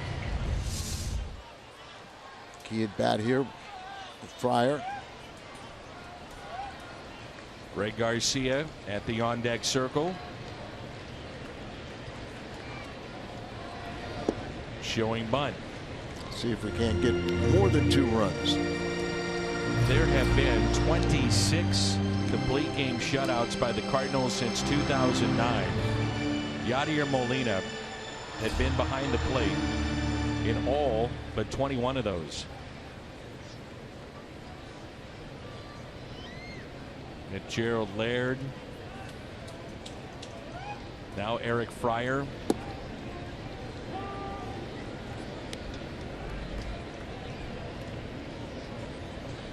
Tony Cruz was another one. It'd be interesting here if he would walk, if you would ask Wainwright to hop back out and bunt in that spot. And then you don't waste a position player. Now time is called. We played most of the year with just a 4-man bench. You're carrying one less, 7 relievers, so you got 5. But that's why a lot of times, you know, you just send the pitcher out there. And with the newer stadiums, the Garcia or a pinch hitter could stay down around in the batting cage area and stay loose, stretch out a little bit. Just missed inside. Sure. Mid tight zone. Chevy Fox tracks. We take a look. This makes it a 2-1 count inside. And for fans that don't know, when we show that, it is where the pitch goes across the plate, not where it's caught. That's where our cameras catch it. So I think it's very important that we explain that. Many times you see it caught right down the middle, but it's that late break that might be inside or outside. It's calibrated before every single game.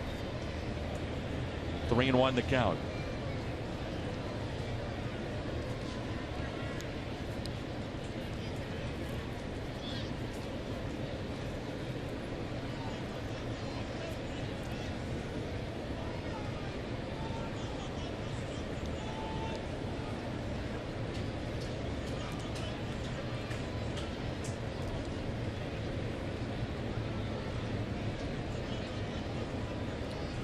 Fryer bounced to second, first time up. And the 3-1 pitch. 3-2. Nola does something that is very important for our young pitchers maybe watching here today. Shortstop Freddie Galvis is trying to keep Wong close to the bag at second, and Nola has not delivered a pitch until Galvis gets back in position. That is important. You know, you're told not to throw a pitch with your defense out of position.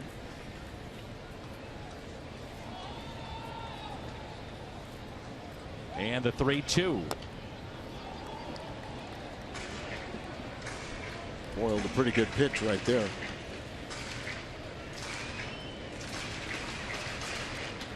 I mean, sometimes a pitcher will wait until that shortstop starts to go back to the position of shortstop, but Nola's done a nice job to wait until he truly is back in that position.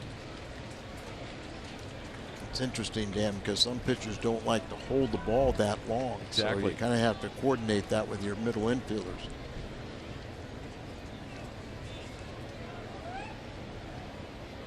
Looks back. He's back in position. 3-2. And it swung on and missed. 6 strikeouts today for Aaron Nola.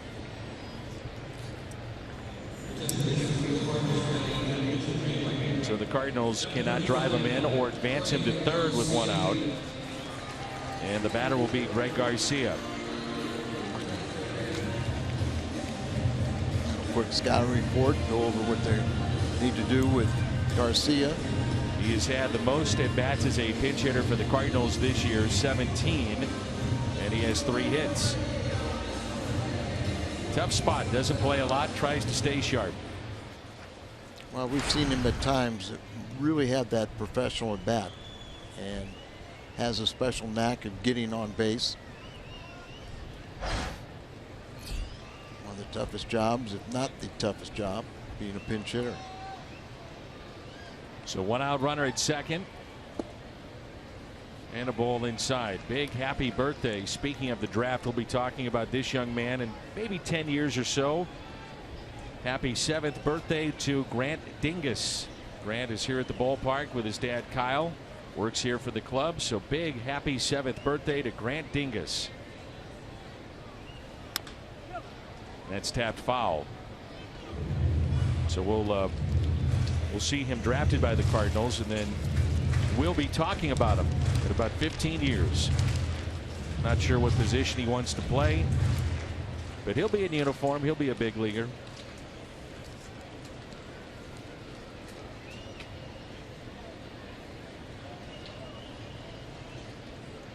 One ball and one strike.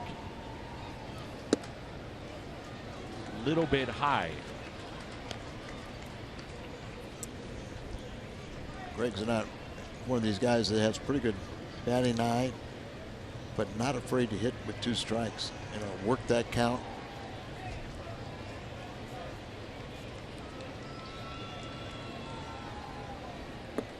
Inside, 3-1. Matt Carpenter is at the on-deck circle. Pitch count at 79.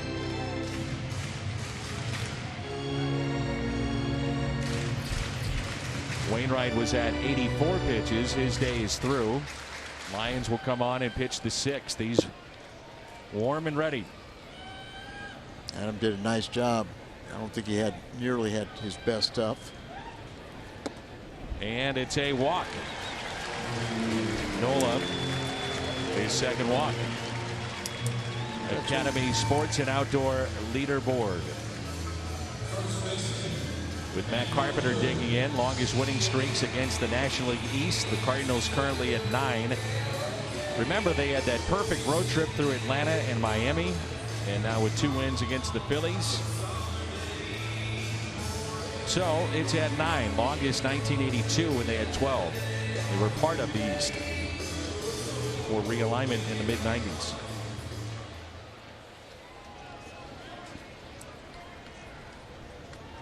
Waino got off to a slow start. We said he didn't have his best stuff, but he battled and has given his team a chance to win. And if he can deliver here, he'd be in line for the victory. Carpenter is lined out to short against the shift and hit 1 to deep center. 1 out, 2 on. First pitch to Carpenter, taken for a ball. He's hit 2 home runs since moving back to the leadoff spot in the order. Hit in all 4 games. 0 for 2 today.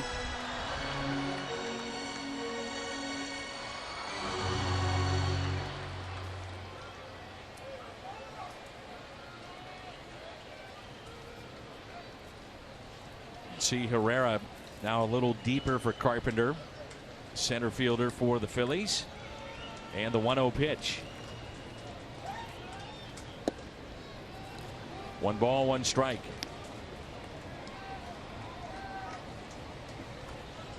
See the arm angle of Nolan. We had that split screen with Wainwright. He's more on top. It's more of a 12-6 traditional curveball. Nola almost like a slurve, yes. Slider curve.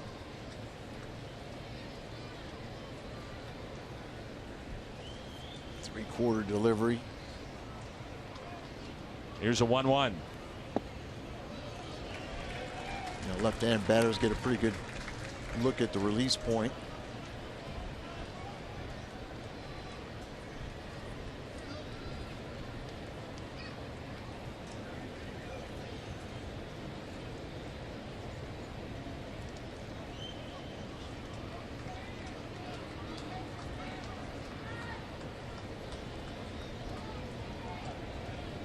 Here's a 2-1 pitch. And Carpenter hits a fly ball out to center. Backing up Herrera, gets himself in a position to throw. Makes the catch. Throw will go into the bag at second, tagging up Wong to third.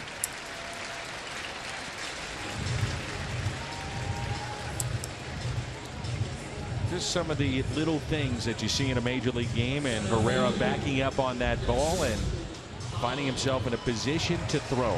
And you always want to have your momentum coming forward, so a few steps back and then he'll come in, throws correctly to the second base.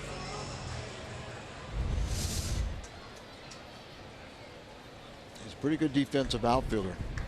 They've locked him up long term, one of their core players for what they hope is going to be a future championship caliber team. So 2 outs, 2 on, and here's Dexter Fowler. Fowler today a double down into the corner in right field, and also flied out to left. been very good in these spots. 324 his average with runners in scoring position.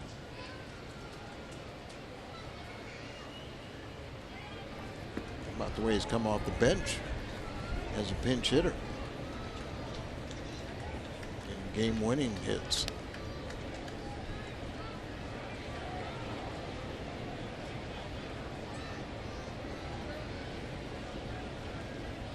Kendrick, the second baseman, on the outfield grass. Now Galvis, the shortstop, backing up to the grass. All 8 home runs from this side of the plate for Dexter Fowler. 7 of the 8 have given the Cardinals a lead. Pops one here. It would be 8 of 9. He's ahead in the count. 2 balls and no strikes. If you're looking for a fastball, you're going to get one here. Misses in. Piscotty on deck. 3-0 the count. Dan, we talked about it before, but Fowler's switch hitter, his natural side is the right side, so it is a little surprising that all of his home runs have come from the left side of the plate. They turn him loose on 3-0. Fastball away, sure. 3-1. Came into today's action. What you do first in runs and second in walks. You know, you got the green light, but you're looking for a specific pitch in a certain area, and that wasn't where he wanted it. And the question is, do the Cardinals want to run with Greg Garcia? 3-1 with 2 outs, down by 2 runs here in the bottom of 5, trying to generate some offense. Ball in the gap. You may tie the game. I'd run him. Garcia not running, and the pitch is hammered down the right field line. Does it stay fair? This baby is gone! 3-run homer! Dexter Fowler. Wainwright has a chance to win. He loves it, and so does his crowd. Cardinals go on top. It's 3-2.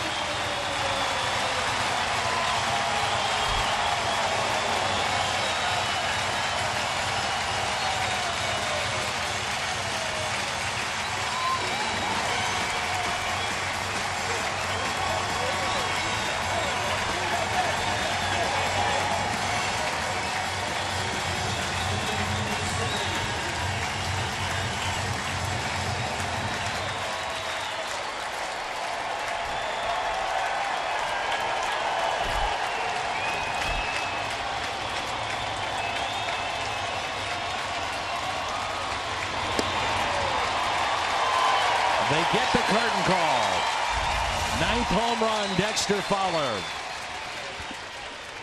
Down and in into the wheelhouse, and you know what, Dan? All of his home runs from the left side of the plate. And that's yanked down the left field line, foul. That's where you got to look at Adam Wainwright. Shaky to start with. A lot of base hits, 5 hits in the first 2 innings. Down 2-0, but he battled out there and came out, put some zeros up there, stuck around long enough to give his team a chance to come from behind. He'll deserve this win if the bullpen can hold it. 5th home run allowed by Aaron Nola. The Cardinals on top for the first time. And that's 4 home runs that Noah's allowed coming in. It's pretty. I was surprised at that it was so low a number, particularly playing in their little bandbox in Philadelphia.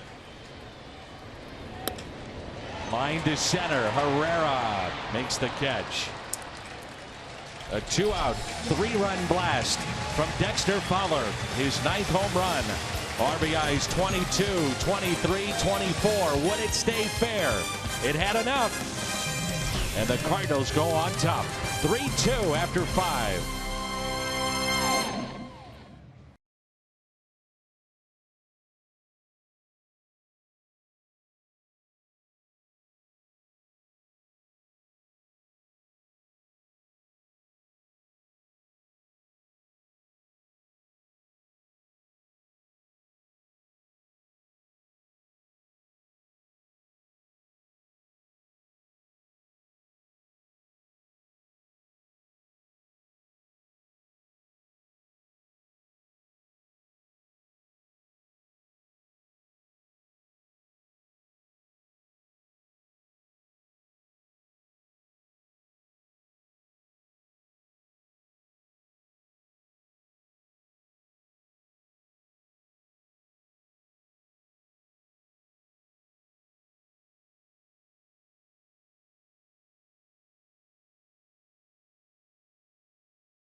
Baseball is brought to you by Steel Outdoor Power Equipment. Find a servicing Steel dealer at steeldealers.com or search STIHL. And by your local St. Louis area Volkswagen dealers.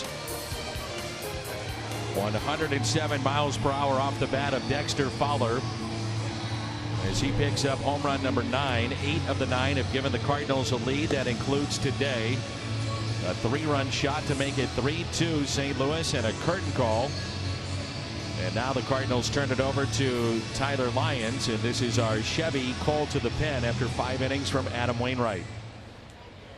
Tyler hasn't pitched since Cincinnati. Of course, he missed the beginning of the season recovering from knee surgery, and this is only his 9th appearance. And Michael Saunders looks at a strike. Now, what you think about in this game, in my mind, if you're Mike Matheny, I need 6 outs to get to Trevor Rosenthal. Is it Tyler Lyons giving me multiple innings here today? Am I going matchups with the off day tomorrow, even though a doubleheader looms? How do I get to that 8th when I can feel very comfortable with 2 dominant right-handers coming out of the pen? Like you say, that's a ways away. It's been an adventure. Times for the bullpen. I think you had to be disappointed in Tyler when he came into that game in Cincinnati, and you know Mike was looking for multiple innings in that ball game and couldn't deliver. So Wainwright today, 5 innings, 6 hits, 2 runs. He strikes out 4 and he walked 2.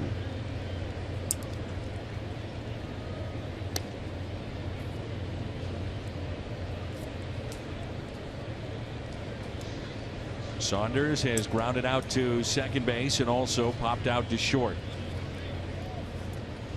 The shift is on, and the 1-2 pitch pulled foul.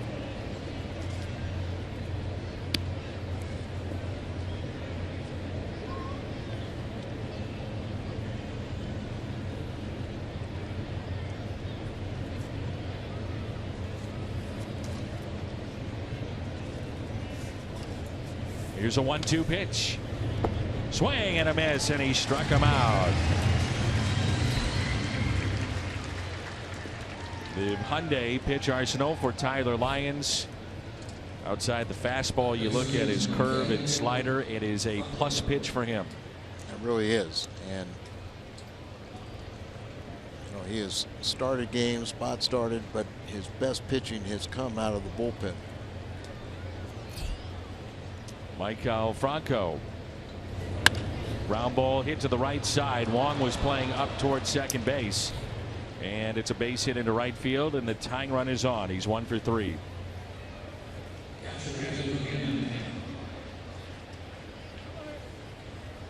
Brings in Andrew Knapp.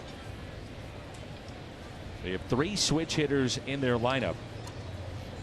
So it makes it even tougher to mix and match if you're Mike Matheny. Oh, the one thing about all these switch hitters, they're much better when they bat left-handed. So 1 out runner at first. Cardinals turn to double play to end the top of 5.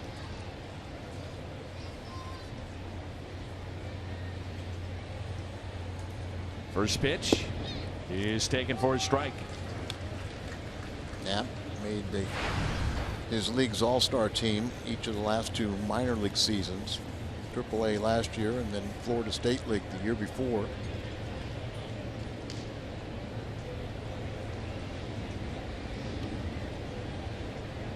And the 0-1 pitch is hit out to right. Backing up a step or 2. Piscotty makes the catch near the track. Don't miss the chance to relive one of the best moments in Cardinals history. That Saturday, June 24th, 30,000 fans 16 and older. They'll receive a Bob Gibson bobblehead commemorating the final out of the 1967 World Series. It's courtesy of AT&T. This is only part 1 of the bobblehead series, and collect part 2 on July 8th. Cardinals.com/promotions. So look at Matt Bowman, who struck out the side in the 7th inning in game 1.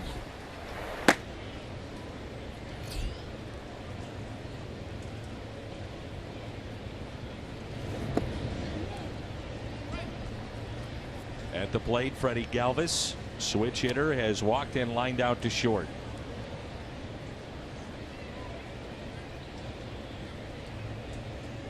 Galvis is 210 from the right side, 252 left-handed.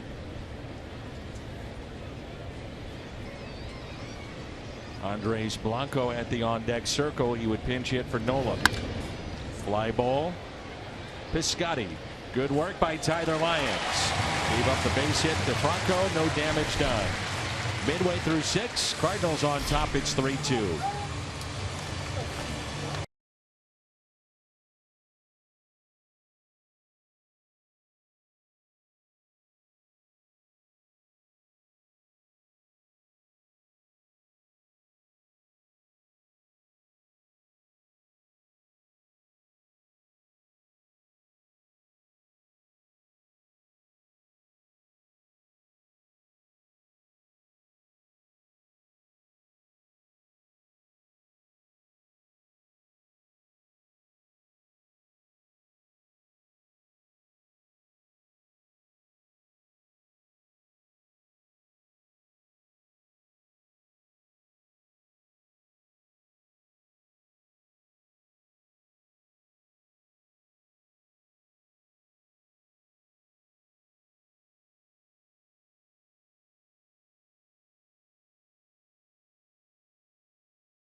Eric Thames and the Milwaukee Brewers will be here beginning on Tuesday. That's a doubleheader. Both games on Fox Sports Midwest. We'll come your way game 1 at 12:30. Pregame show. Game 2 pregame show at 6:30. That's a look at your Budweiser What's on Tap. Been around a long time. Joaquin Benoit began his pro career back in 1996. He's come off the disabled list. Our Chevy called to the pen. And this will be his 24th appearance. Right-handers 0-57 against him. He has been with Texas a number of years, Tampa Bay, Detroit, San Diego, Seattle, and Toronto a year ago, and now with the Phillies. Well traveled. Yeah, the Phillies had a lot of trouble with their bullpen, particularly late in the season. Denmar Gomez was their closer. He did a really great job in the first half. The second half, he really struggled. Benoit here to try and do some of that. And they got a young flamethrower. Jerko has struck out twice on that pitch right there.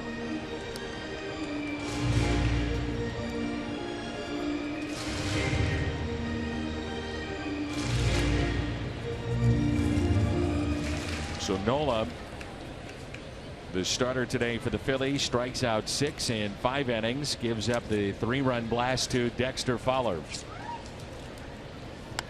Hit the other way, out of play, no balls, 2 strikes.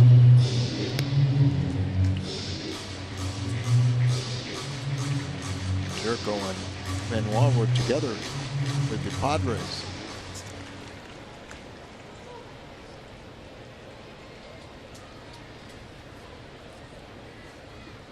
He's a former winner of the Tony Canigliaro Award. It's presented to a major league player overcome adversity through the attributes of spirit and courage. Been through a lot, both on and off the field. 1 ball and 2 strikes.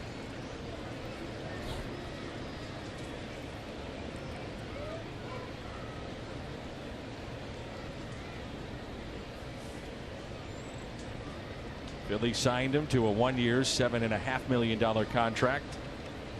39 from the Dominican Republic.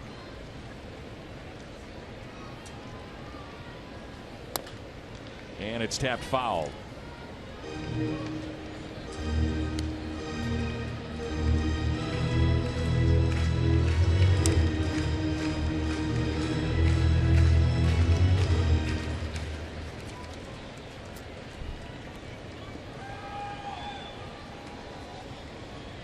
Will turn 40 on July 26th. Seeing more and more of these guys take good care of themselves, able to extend their careers.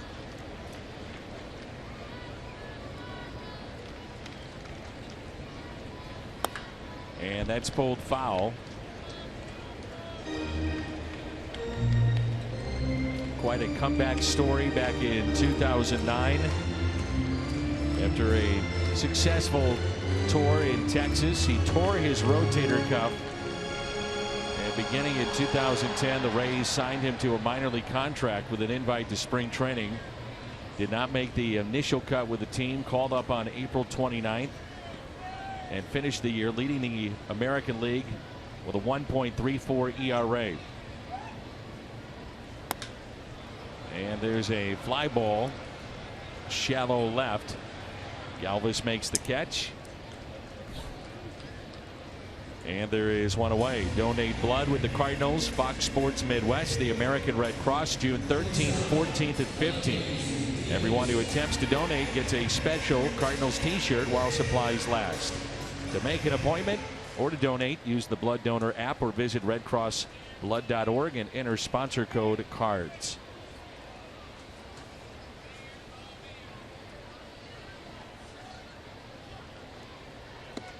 And a strike to Aledmys Diaz.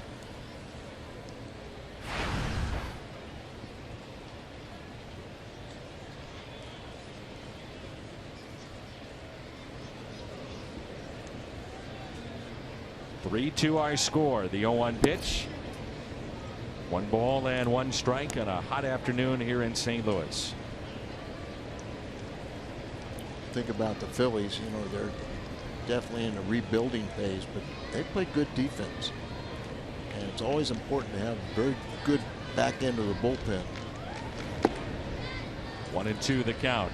You got the young ball club, and you have those leads, you got to close them out in victories.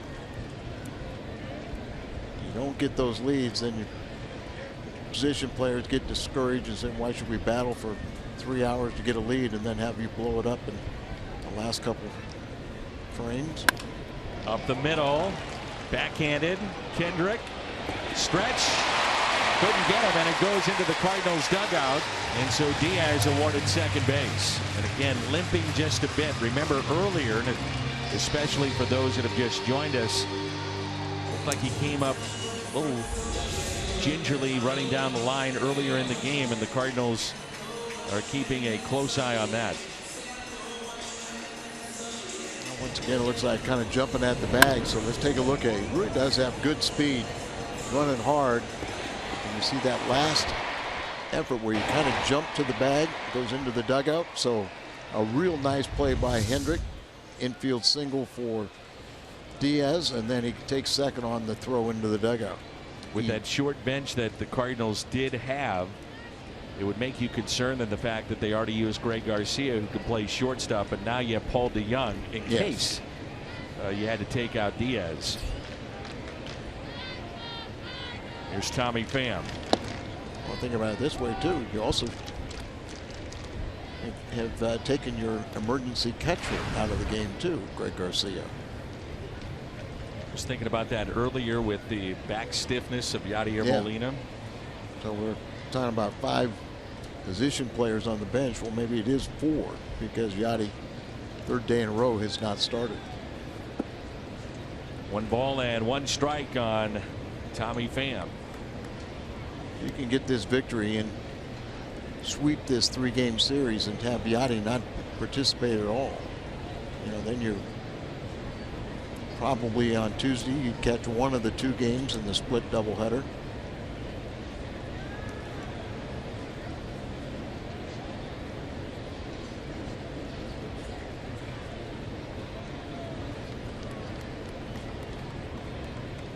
set up on Tuesday night. Lance Lynn and Marco Gonzalez. These catchers know these pitchers so well. You know, Yachty has caught Marco in major league action. Certainly both have caught him in the spring training games. Be interesting to see how the Cardinals want to line that up. Here's a 1-1. Up the middle, base hit. Off the bat of Pham. Racing and Diaz to the plate. He's safe. Pham to second.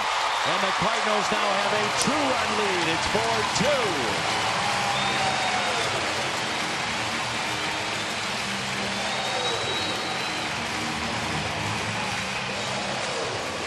4-2. Way to go, Tommy Pham. The ball right up the middle. Diaz with his good speed, so he'll race on home. Hernandez is a good outfielder, pretty good arm. As you look at Diaz coming here, it doesn't look like he's limping there at all. And then Pham took second on the throw. Here's Colton Wong, who is struck out, also doubled to left. So the air comes back to haunt the Phillies here in this inning, and that throwing mistake by Howie Kendrick, his first error of the year. First pitch to Colton Wong.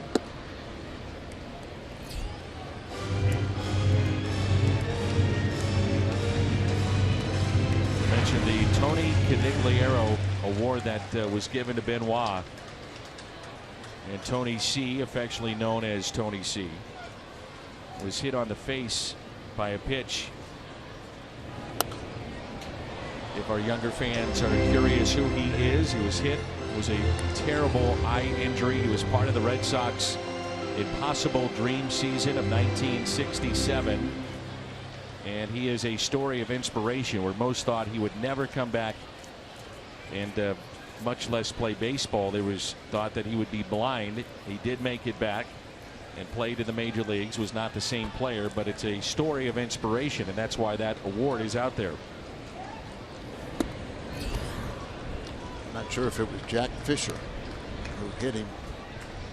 I think with the Angels. Jack Hamilton.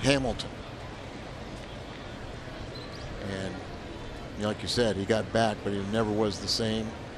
Good young player, hit a lot of home runs. And that very prestigious award. Here's a 1-2 pitch to Colton Wong. Misses in and down. Benoit still throwing hard in the mid-90s. Yeah. Big guy coming off the disabled list. You know, I'm not sure how much. Probably had to throw a few because they were indicating on Friday that he would probably come off on Sunday today. Usually before you do that, you're going to throw a little bit on the side. Here's a 2-2 pitch. Runner goes. Wong a swing and a miss. Throw to third and a stolen base for Tommy Pham. That's number 6. And that breaks a tie atop that Cardinals leaderboard in steals with he and Yadier Molina. I was waiting for him to do that. Bronco was playing well off the third base line. He actually, on this pitch, was playing closer to third. But by the time he gets over there, you know, all he does is catch the ball. Tommy was safe with the head first slide. And here is Eric Fryer. Have movement on the bases. You always look so much more energized.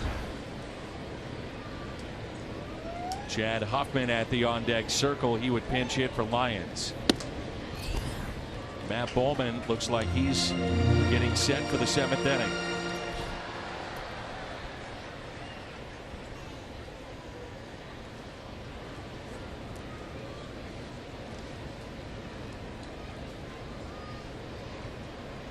Here's a 1-0 pitch.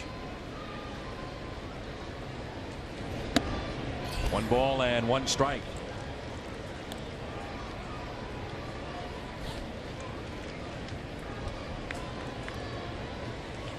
Fryer today is grounded out to second, also struck out swinging back in inning number 5.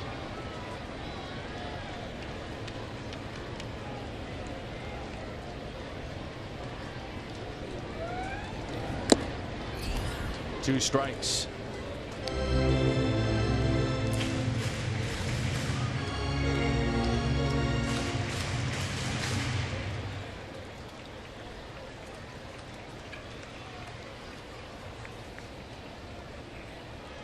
Cardinals with a 3-run homer by Fowler. RBI base hit by Tommy Pham. They lead it 4-2. Taken high. 2-2 the count.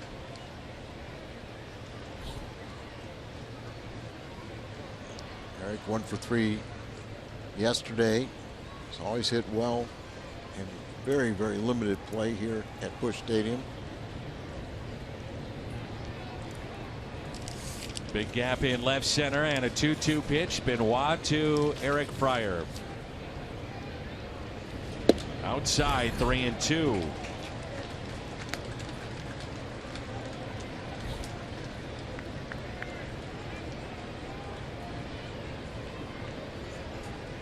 Fryer is 2 for 6 with runners in scoring position and 2 outs. Might be too deep in left. It's Daniel Nava, right-hander, starts to throw in the pen for the Phils. 3-2 pitch to Eric Fryer. Takes it to right and a base hit. A 2-out RBI single by Fryer extends the lead to 5-2. How sweet is that? Tommy Pham with a base hit and RBI. That goes to second on the air, steals third, and comes home on Eric Fryer, who delivers once again. Nice, easy swing, just guiding the ball to right field. I thought the right fielder was too deep. As did I.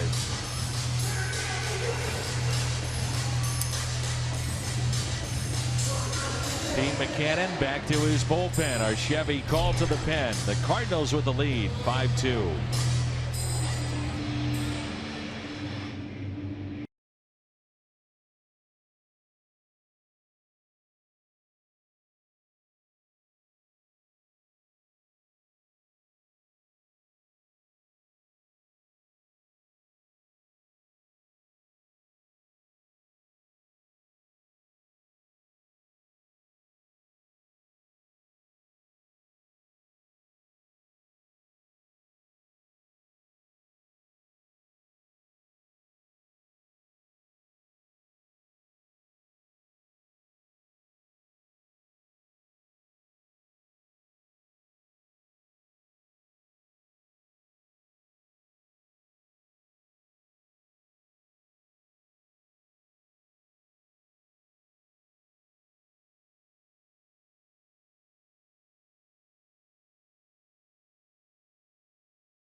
This copyrighted telecast is presented by the authority of the St. Louis Cardinals and may not be reproduced or retransmitted in any form. And the accounts and descriptions of this game may not be disseminated without the express written consent of the St. Louis Cardinals.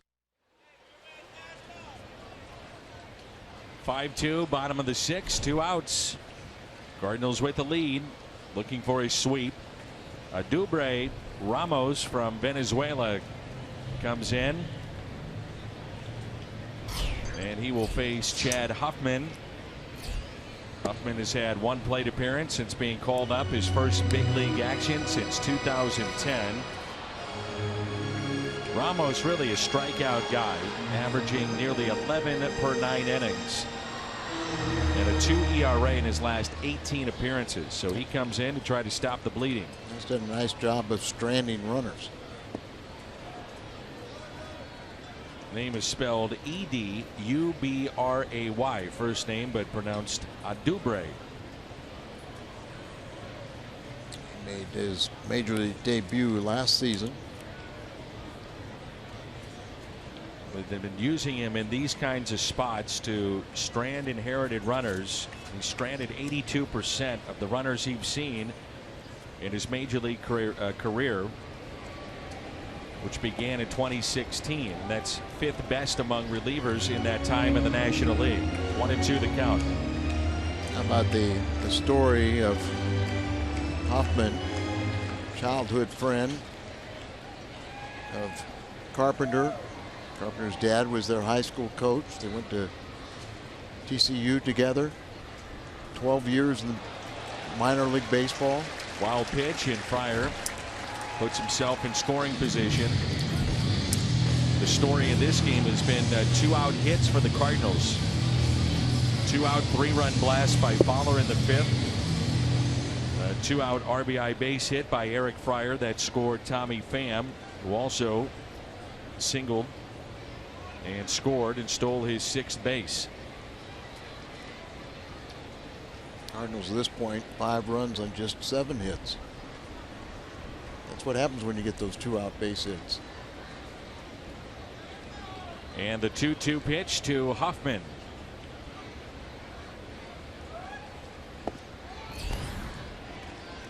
Three and 2. Ramos has a very good fastball. Let's get a look at Chad Hoffman, drafted by the Padres in 2006. And Ramos with that mid-90s fastball, a good slider as well. Chad, 12th pro season. 3-2 is pulled foul. Over 1,000 minor league games. Got to pull for a guy like this. You know, childhood friend Matt Carpenter even talked him out of quitting a couple years ago.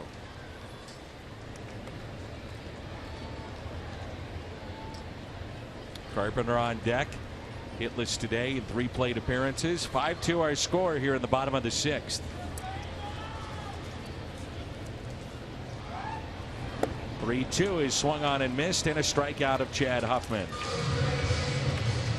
The Carpenter, nothing at the plate, but one of the biggest cheerleaders. The sideline for St. Louis. We head to the 7th. It's 5-2.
To Matt Bowman. We last saw him on Friday night. The Cardinals had their first multi-hold game since before the losing streak. He came in the 7th. Terrific downward action with his changeup. It was Rosenthal in the 8th, and then Seung-Hwan Oh in the 9th inning, as the Cardinals held on and snapped the 7-game skid. Matt Bowman was very good Friday night, striking out all 3 batters he faced in that 7th inning. Princeton grad just got his cheat notes out. I talked to Matt in the clubhouse today about Friday night, and he said it probably was the best movement he's had with his changeup. And I said, how did that changeup really develop for you, where you become such a reliable guy out of the bullpen? And remember, he was a starter pitching at the AAA affiliate in Las Vegas. And he said when you pitch there, you are vertically challenged in trying to get the ball to sink. And so it's really interesting what he did. I said, so how did it happen? Did someone teach you that? And he kind of laughed at me. And he said, no, what I did is I went on Google Images to look at the various grips of changeups. So he started with his computer, Google Images, looked at the grips of the changeups, and I stopped him there. I said, it looks like a split finger grip. And he said, it's not. He said, you may think that it's not a split finger. There's the grip right there, but it's cupped, and it's also back in the fingers and in the hand to get the sinking action that you see. There it is. We always talk about Michael Wacha. Wacha has the circle change. That's Michael on the left. And there's why a lot of people think he's throwing a splitter on the right. That is not a split-fingered fastball. That's the way that he grips his changeup. Remember, everybody's fingers and hands are different, you know, depending on the length of your fingertips, how you would hold a ball. Anytime you jam it back into the palm of the ball, it's going to deaden the speed. And as he was saying, it's not going on the outer portion of his hand on those fingertips, so you're getting different rotation with the baseball, which is what you're talking about. And that's why he developed what has now been a lights out pitch, that changeup for him, the 2-2.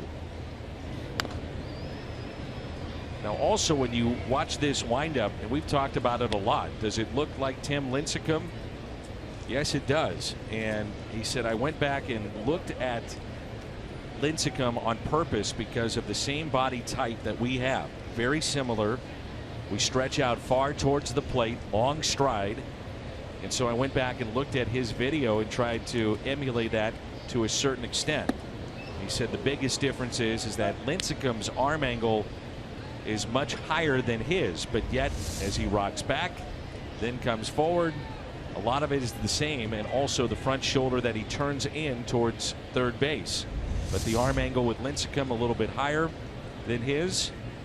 But that combination of this delivery and changeup has been effective. Leadoff walk to start the top of the seventh.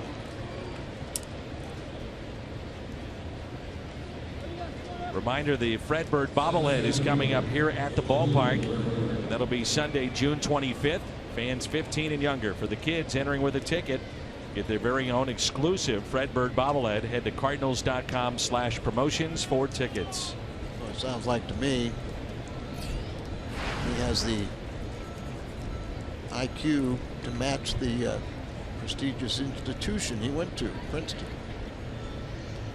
Google Images, just like how you draw it up, huh? But that and the fact of thinking about Lincecum, same body size. It's a good story. Yeah. He's been, you know, for a Rule 5 player, and remember, like you said, he was at Las Vegas, he was a starter. He led the Pacific Coast League in losses, and yet the Cardinals saw something, and it was really his ability to get ground balls that we said, we don't think you're going to be a starter, but we think you can be an effective reliever at the back end of games, and he has been. Here's Herrera at the plate. I love in talking with him. He said, well, when you're pitching in the thin air in Vegas, you are vertically challenged to try to drop the ball.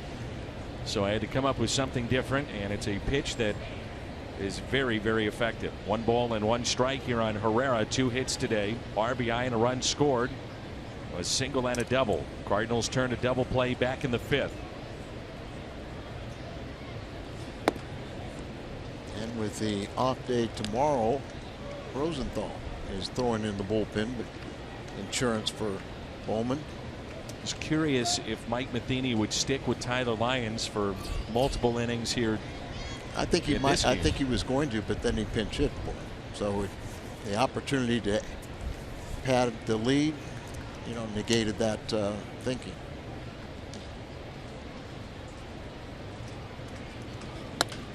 Slap the other way. Larry Anderson and I were talking about the different roles we're using relievers and how rare it is that you have somebody who goes multiple innings. And of course, a lot of our young fans may forget that Larry Anderson was with Houston, was traded to Boston for a Double-A third baseman. You know what happened to that Double-A third baseman? In July, he's going to the Hall of Fame. Jeff Bagwell. The 2-2 pitch. Lined, and it's a double play. Caught by Carpenter, steps on the bag, and the second double play for the Cardinals in this game. Catches that ball, and it's almost like his foot just naturally stepped on the bag. It's perfect. No chance for the runner. Can't do anything about a line drive like that.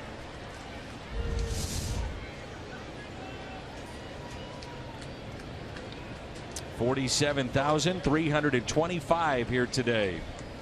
The Cardinals' 9th sellout of the year. 4-7-3-2-5.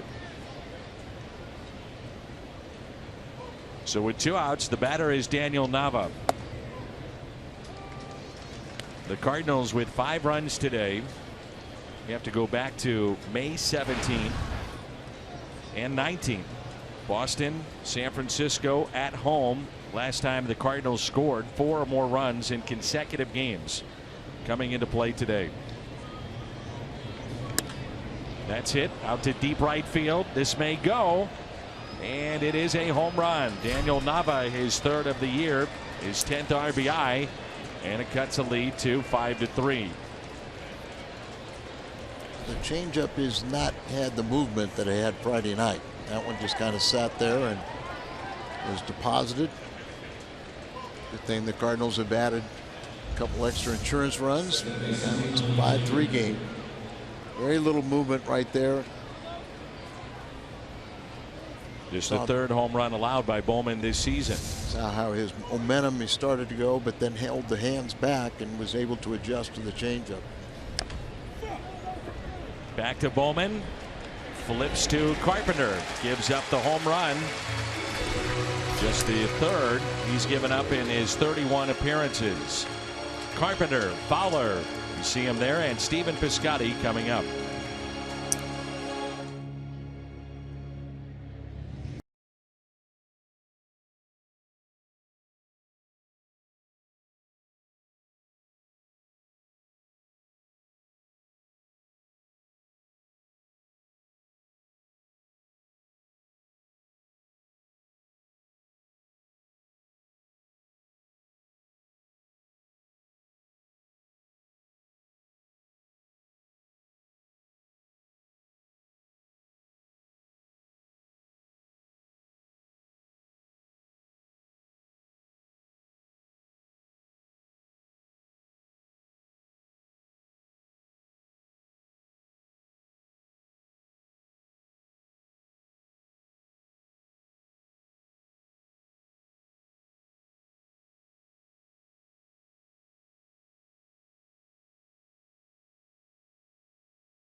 Welcome back to Cardinals baseball. It's 5-3 as we move to the bottom of the 7th. Cardinals on top.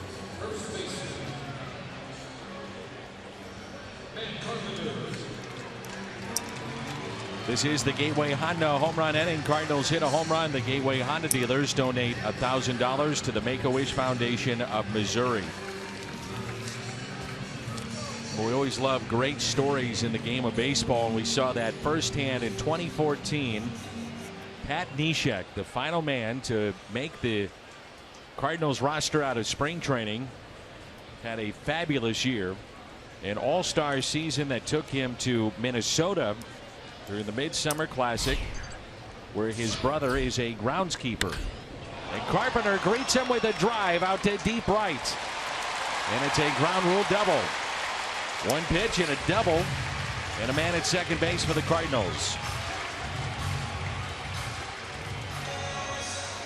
Neshek was actually telling some of the media on Friday that Yadier Molina saved his career. Taught him how to use his pitches, when to use them, and everything else. And Carpenter rudely greets him with that ground rule double. I got an idea for you. You know, Cardinals have had trouble in their bullpen. What's wrong with Neshek coming back? You know, because he throws from down under, and it really changes the entire look of your bullpen. Got everybody throwing under the top, then you have this. That's what intrigued the Cardinals when they got him. And as you said, you know, he put him on the map. Remember how he would incorporate with this arm angle a changeup, which when guys throw like this, tails away a lot of times from a lefty or a slider down and into a lefty. And he started throwing a changeup. Fowler bunts and it's caught. Throw to second, double play. Turns out to be a double play.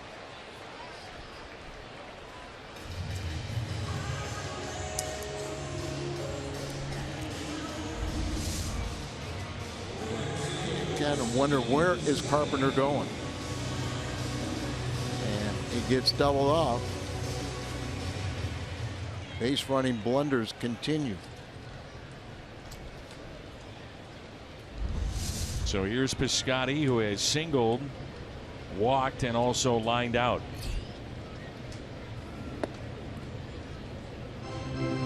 Neshek's arm motion developed after he was struck by a baseball in his high school days. Hit him on the forearm, and the only way that he could pitch is to throw it like this without any pain.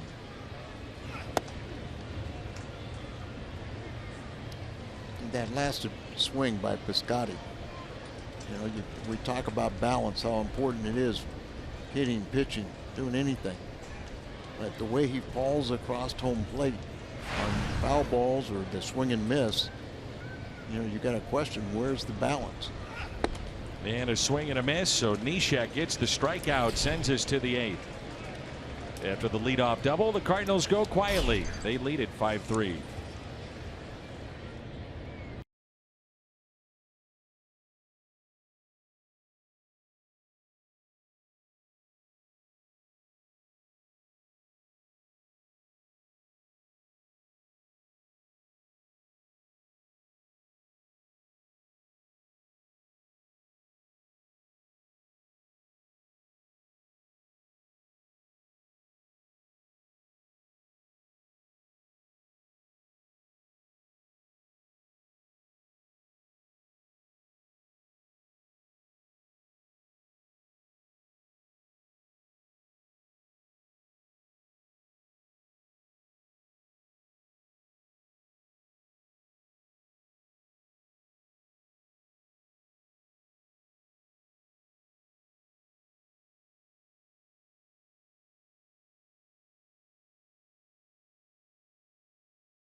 Takes us to Trevor Rosenthal. Rosenthal gets the 8th ideally, and then Seung-Wan Oh in the 9th. 25th appearance. It's been a solid year. 2.78 ERA. 8 walks to 38 strikeouts. Matter righty or lefty. Well under 200 when they're facing Trevor. Well, the Cardinals offensively, 4 of the 5 runs scored with 2 outs. They have struck out 9 times, but yet they own a 5-3 lead. There's Carlos Martinez there on the left. Alex Reyes on the right. Spoke to Alex in the clubhouse today.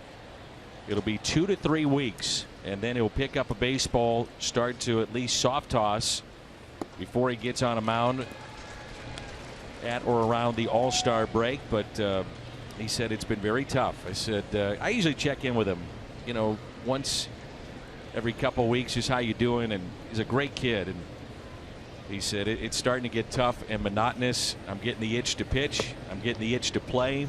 He said I'm learning a lot, in particular from Carlos Martinez and Wainwright, Leake, and Lynn, how they go about their business between starts. But believe me, it's been tough. You know, he really is a sharp young man.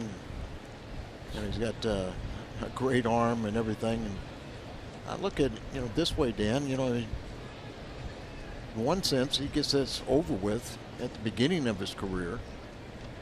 Not to say there have been guys that have had multiple Tommy John surgeries. Joseph looks at a called third strike.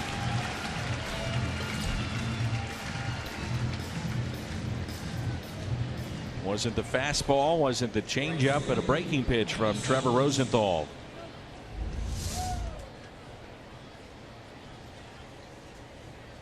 Just freezes Joseph. You know, you go up there and you got to look fastball.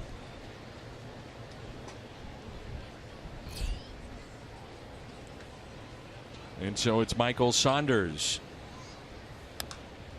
And there's strike 1. Undersigned as a free agent with the Phillies. He's had his whole career in the American League.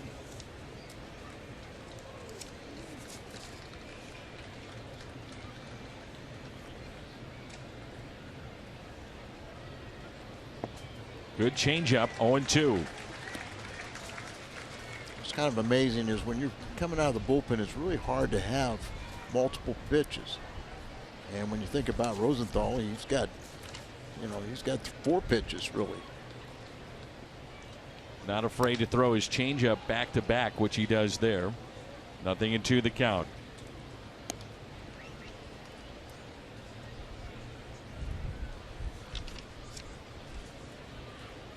Michael Saunders has the look of Jeremy Hazelbaker, who got recently called up from to Arizona.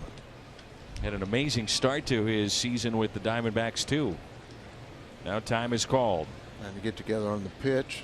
Didn't want the changeup, didn't want the fastball in. Looked like he wasn't sure if he wanted the fastball away.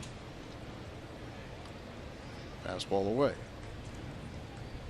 Here's the 0-2.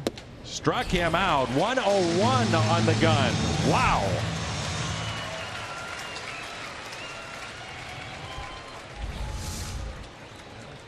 Just one day of rest, but it really makes a difference. As long as he's not throwing back-to-back games, he's always fresh and have that power arm. Remember, just showing the changeup earlier in the count, you know, puts that doubt in somebody's mind. And if you're not looking for the fastball, you're going to be in trouble with his velocity. The pitch taken high. That's a slider, cutter, wherever he wants to call it. To me, he's giving them a chance to hit it. Here's a 1-0. Hit out of play. StubHub, your ticket out to once-in-a-lifetime experiences, from Cardinal games to amazing concerts to shows you just don't want to miss. StubHub connects you with the world of live. StubHub, your ticket out in the official fan-to-fan ticket marketplace of the Cardinals. 1-1 the count on Franco, who singled the right back in the 6th.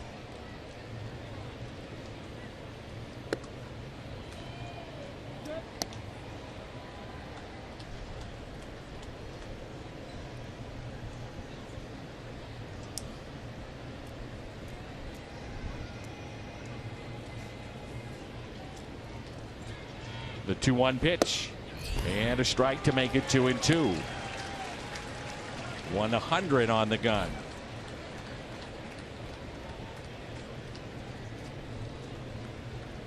Two. Fastball away. And the 2-2 pitch. Fouled back. Just below us to our right.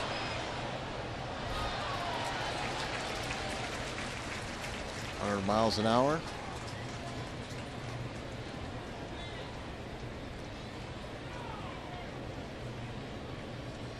Cutter, slider. Goodbye. Strikeout.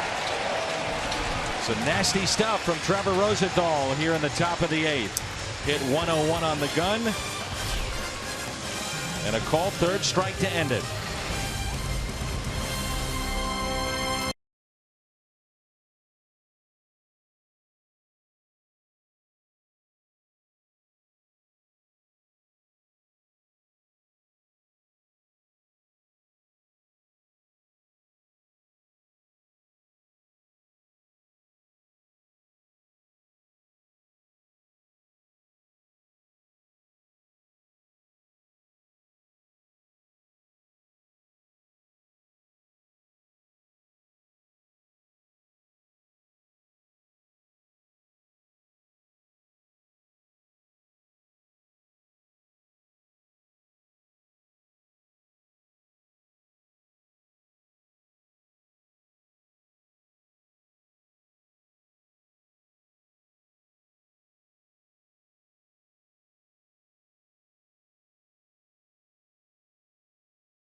Call is brought to you by Bud Light, famous among friends. By Ford, the official cars and trucks of the St. Louis Cardinals. And by Academy Sports and Outdoors, for all, for less. Aaron Altair will take over in right field for the Phillies. Hector Neris is the new pitcher in for the Phillies. He's a 27-year-old from the Dominican, and he possesses a very good split finger pitch. Win right, very tough. Struck out 12 in his last 7 innings of work. And the first pitch is a fastball taken high. We've seen him in the closer's role. Yeah, they've kind of projected him to do that, but he's got a 0 ERA when pitching the 8th inning. And almost 6 ERA when he pitches the 9th inning. So maybe not quite ready for that yet. He did play on the Dominican team in the World Baseball Classic. 2-0 the count on Jed Jerko. He struck out twice. And it's 2-1. The Cardinals collectively with 9 strikeouts here this afternoon.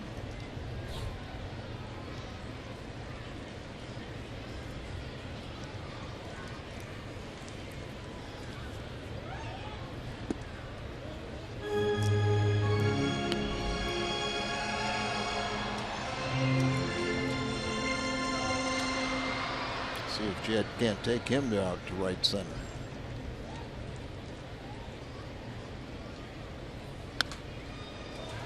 Fouled back.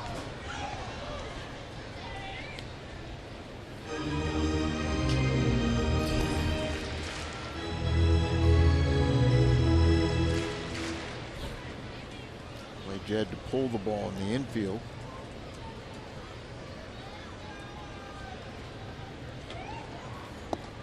And it's taken low on a leadoff walk. You just joined us. Back in the 5th inning, our Nissan drive of the game. Dexter Fowler with 2 outs. Cardinals trailing by 2. Aaron Nola allows this long home run. A 3-run shot stayed fair. And Adam Wainwright very thankful he has a chance to win this game after 5 innings of his work on the mound. Yeah. Slow start, but double play ball potentially out at second. The turn, and it's a double play. 6-4-3. Cardinals have hit into 2 of those today.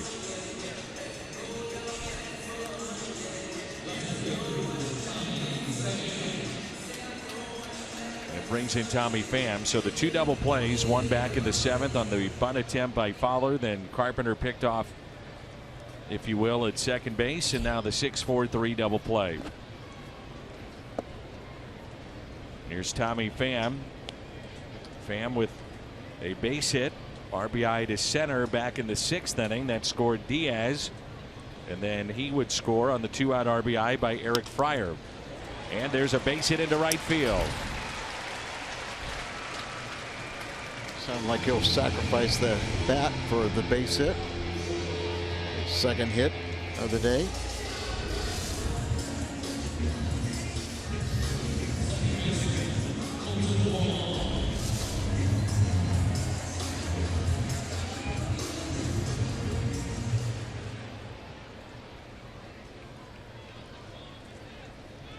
Here's Colton Wong. A double back in the 5th to left and 2 strikeouts. 4 for 9 since coming off the disabled list. Check on Pham with that stolen base for Tommy back in the 6th. He now has 6 total this year to lead the Cardinals. 3 infielders on the right side.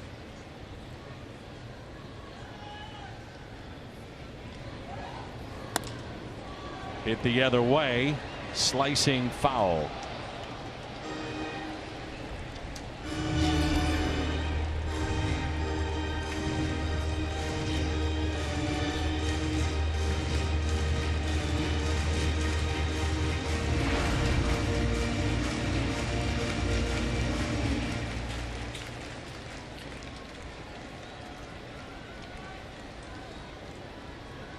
And the 0-1 pitch. 1 ball and 1 strike.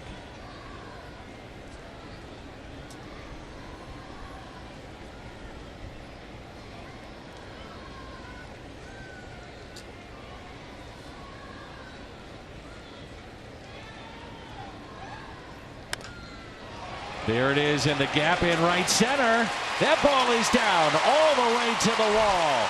Tommy Pham will score. Wong stopping at second base. And it adds to the Cardinals' lead. A little insurance here in the 8th, and it's 6-3.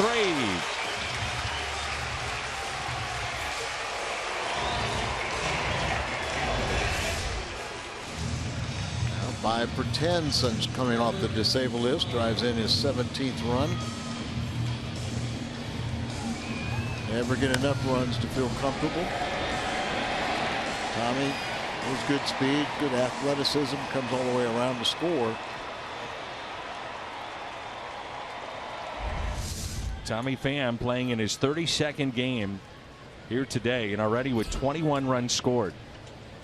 He's given us a lift since he came on board down in Atlanta.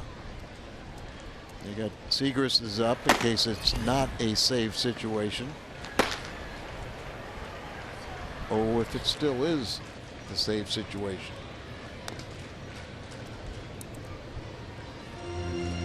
Second time in his career, 2 doubles for Colt Wong. First one to left, that one in the gap in right center.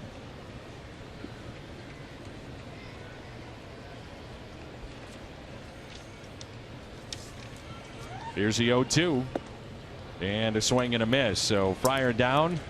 Cardinals pick up the RBI by Colton Wong. 6-3 and looking for a sweep when we come back.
This will be his 26th appearance. Picked up a save on Friday night. Did so in dramatic fashion for the Cardinals with a diving catch by Tommy Pham. And that saved the game. At least the tying run. And who knows if it gets by him, maybe the winning run for the Phillies. But thankfully we didn't have to find out. You're right.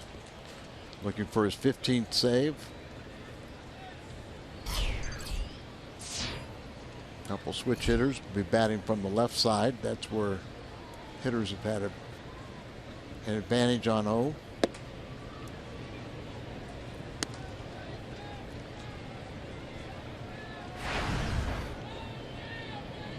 The first batter is Andrew Knapp, 1 for 2 with a single, a walk, and a run scored back in inning number 2.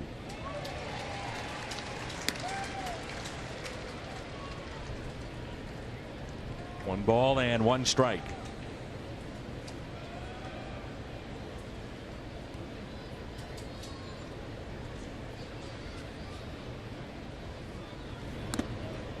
And it's 2 strikes. And you've made the point that next 6 weeks or so, be interesting to see where the Cardinals are. Will they be buyers or sellers at the trade deadline? You know, guys that are potential free agents. O, Lynn. Little chopper hit up the middle and a base hit. So O is trying to pick up save number 15. He currently is 3rd in the National League behind Fernando Rodney, who has 16 for Arizona. And Greg Holland, maybe the best offseason move of anybody in the National League, with 23 for Colorado. Rockies trailing by 2 runs, 6-4 in the bottom of the 7th at Wrigley Field. Arizona an early lead on Milwaukee. That's in the top of the 4th, 1-0. It is kind of surprising that 16 saves leads the league. 23. 23. Okay. Yep.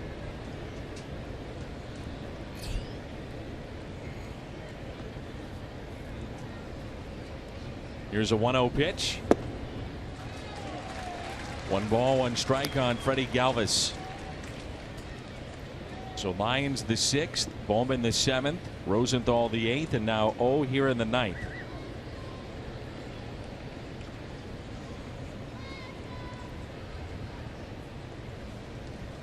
Here's a 1-1 pitch. Ground ball and a base hit. The tying run will come to the plate. Knapp will take 3rd. Runners at the corners and nobody out.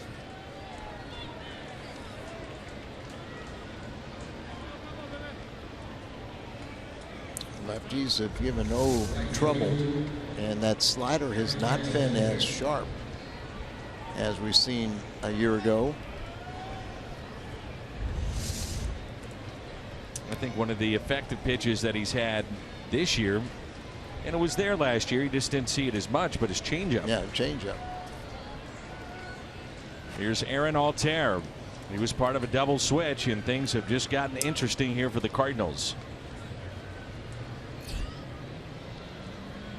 He has 9 home runs. First game was today that he did not start in this series. And a strike. Friday he had 3 extra base hits, a pair of doubles and a triple.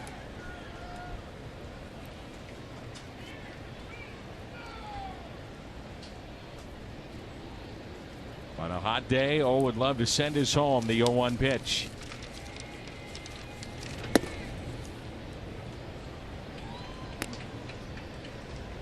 One ball and 1 strike.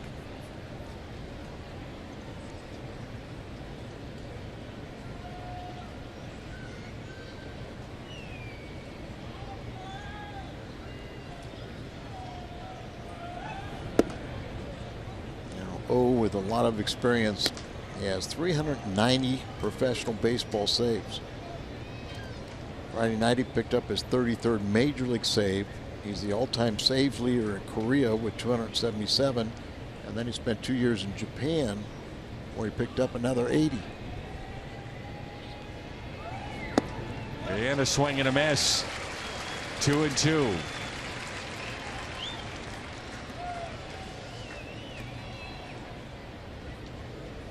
Pitch up and in. Does that set up a good slider away?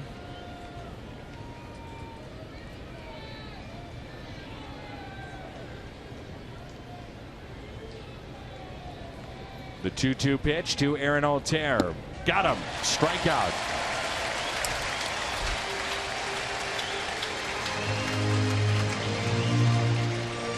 What's been interesting for Seung-Hwan Oh this year, the Plaza Tire Service Fox Tracks, with no one on, hitters batting .291 against him.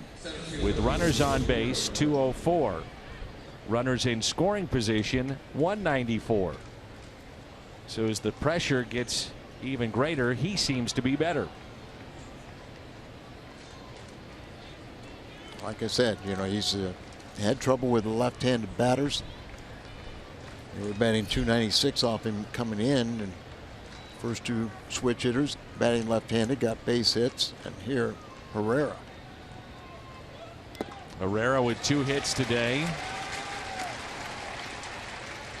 Singled and scored back in the first. A double back in the second. Is struck out and then lined into a double play. That previous pitch, a good example of the changeup.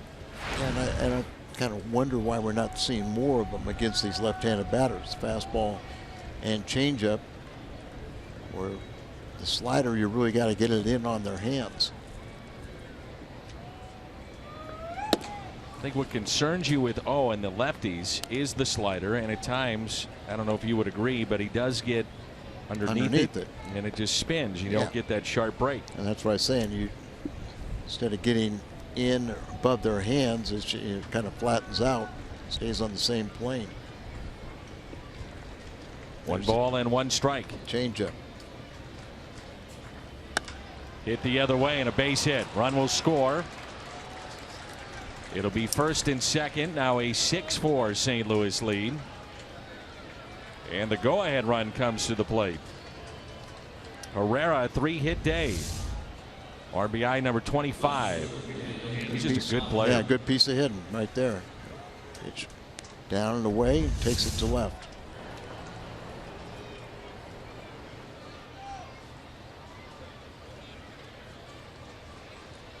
And the RBI double by Colton Wong now looms large in this game. Time for the double play. Here's Daniel Nava. We had a home run last time up back in the 7th inning. Runners at first and second.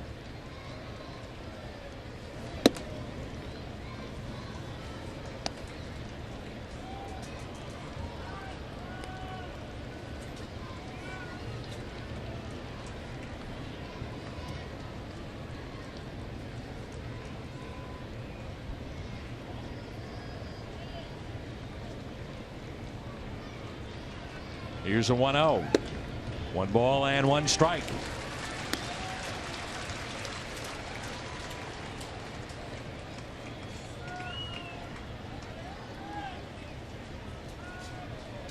Stone Buddha, final boss, really doesn't show any emotion.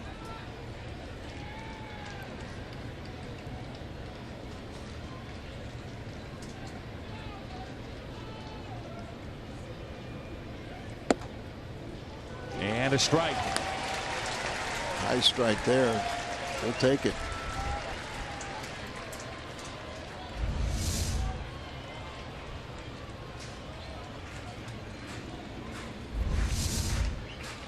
A lot of these pitchers have been up in this inning. Larry Boyd there on the right, screaming at the home plate umpire. 1-2 the count.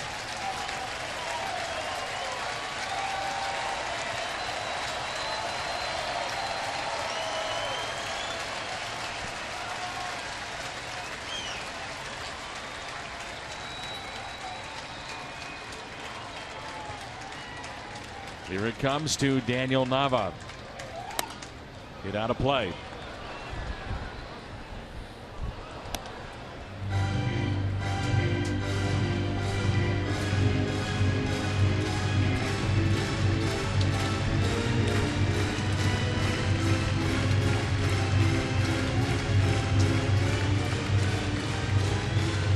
No doubles defense there by the Cardinals. Good speed on the bases.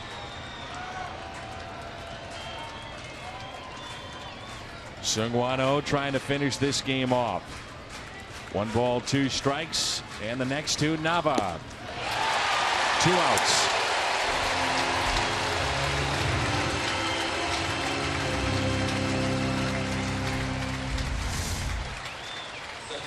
Pitch up, and a swing and a miss. And he had words with the home plate umpire about the strike call that was up in the zone. The Budweiser player of the game is Dexter Fowler, 2 for 4, 3-run homer and a double today. And he is your Budweiser player of the game. Runners at first and second. Howie Kendrick now the final hope for the Phillies.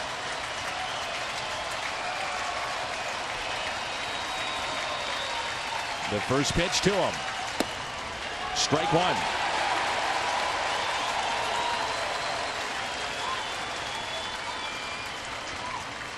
Got a great shot of Eugene Koo there in the middle, the translator for Seung-Hwan Oh after the final out on Friday. Will we get that same reaction today?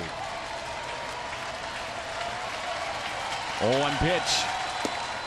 Now 0-2. Kendrick can't believe it.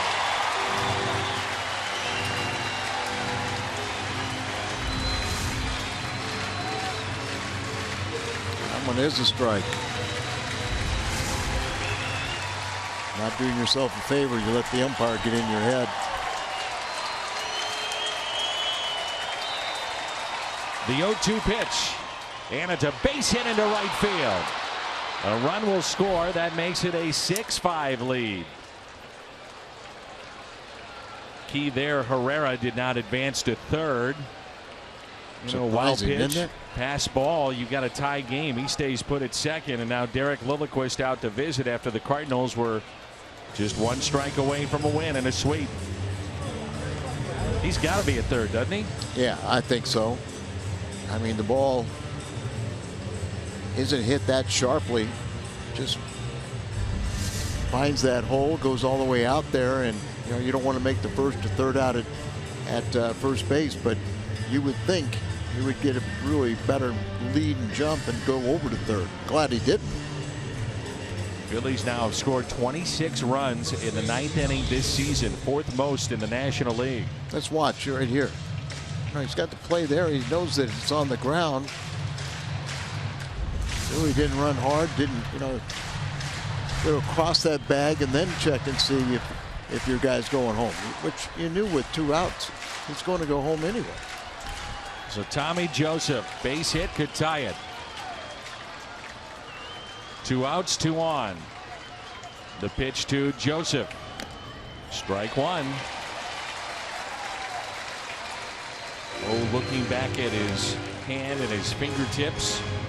Pitch count at 24 this inning. Good speed at second base.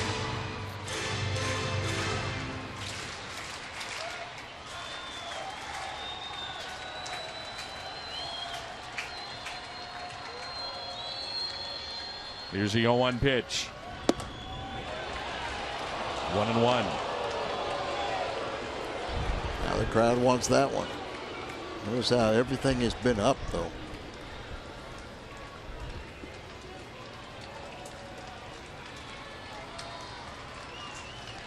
Genmar Gomez, the closer for the Phillies, now up and throwing. Here's a 1-1 pitch. Joseph with a drive out to right field. This should end it. Piscotty is there. The Cardinals hold on. And a weekend sweep of the Phils. 6-5 in the final. Then we had it all the way, Dan. This routine, just try to get a little extra work in for O. Does give up a couple runs, but the Cardinals had 3-run lead, and they have a sweep against the Phillies here at home. Let's keep this winning streak going. Cardinals now 29-32. St. Louis 2 games above the 500 mark here at home. First series sweep following a losing streak of 7 or more since 1987. So the Cardinals win it. They hold on for the victory, and a sweep of the Phillies this weekend here at Busch Stadium.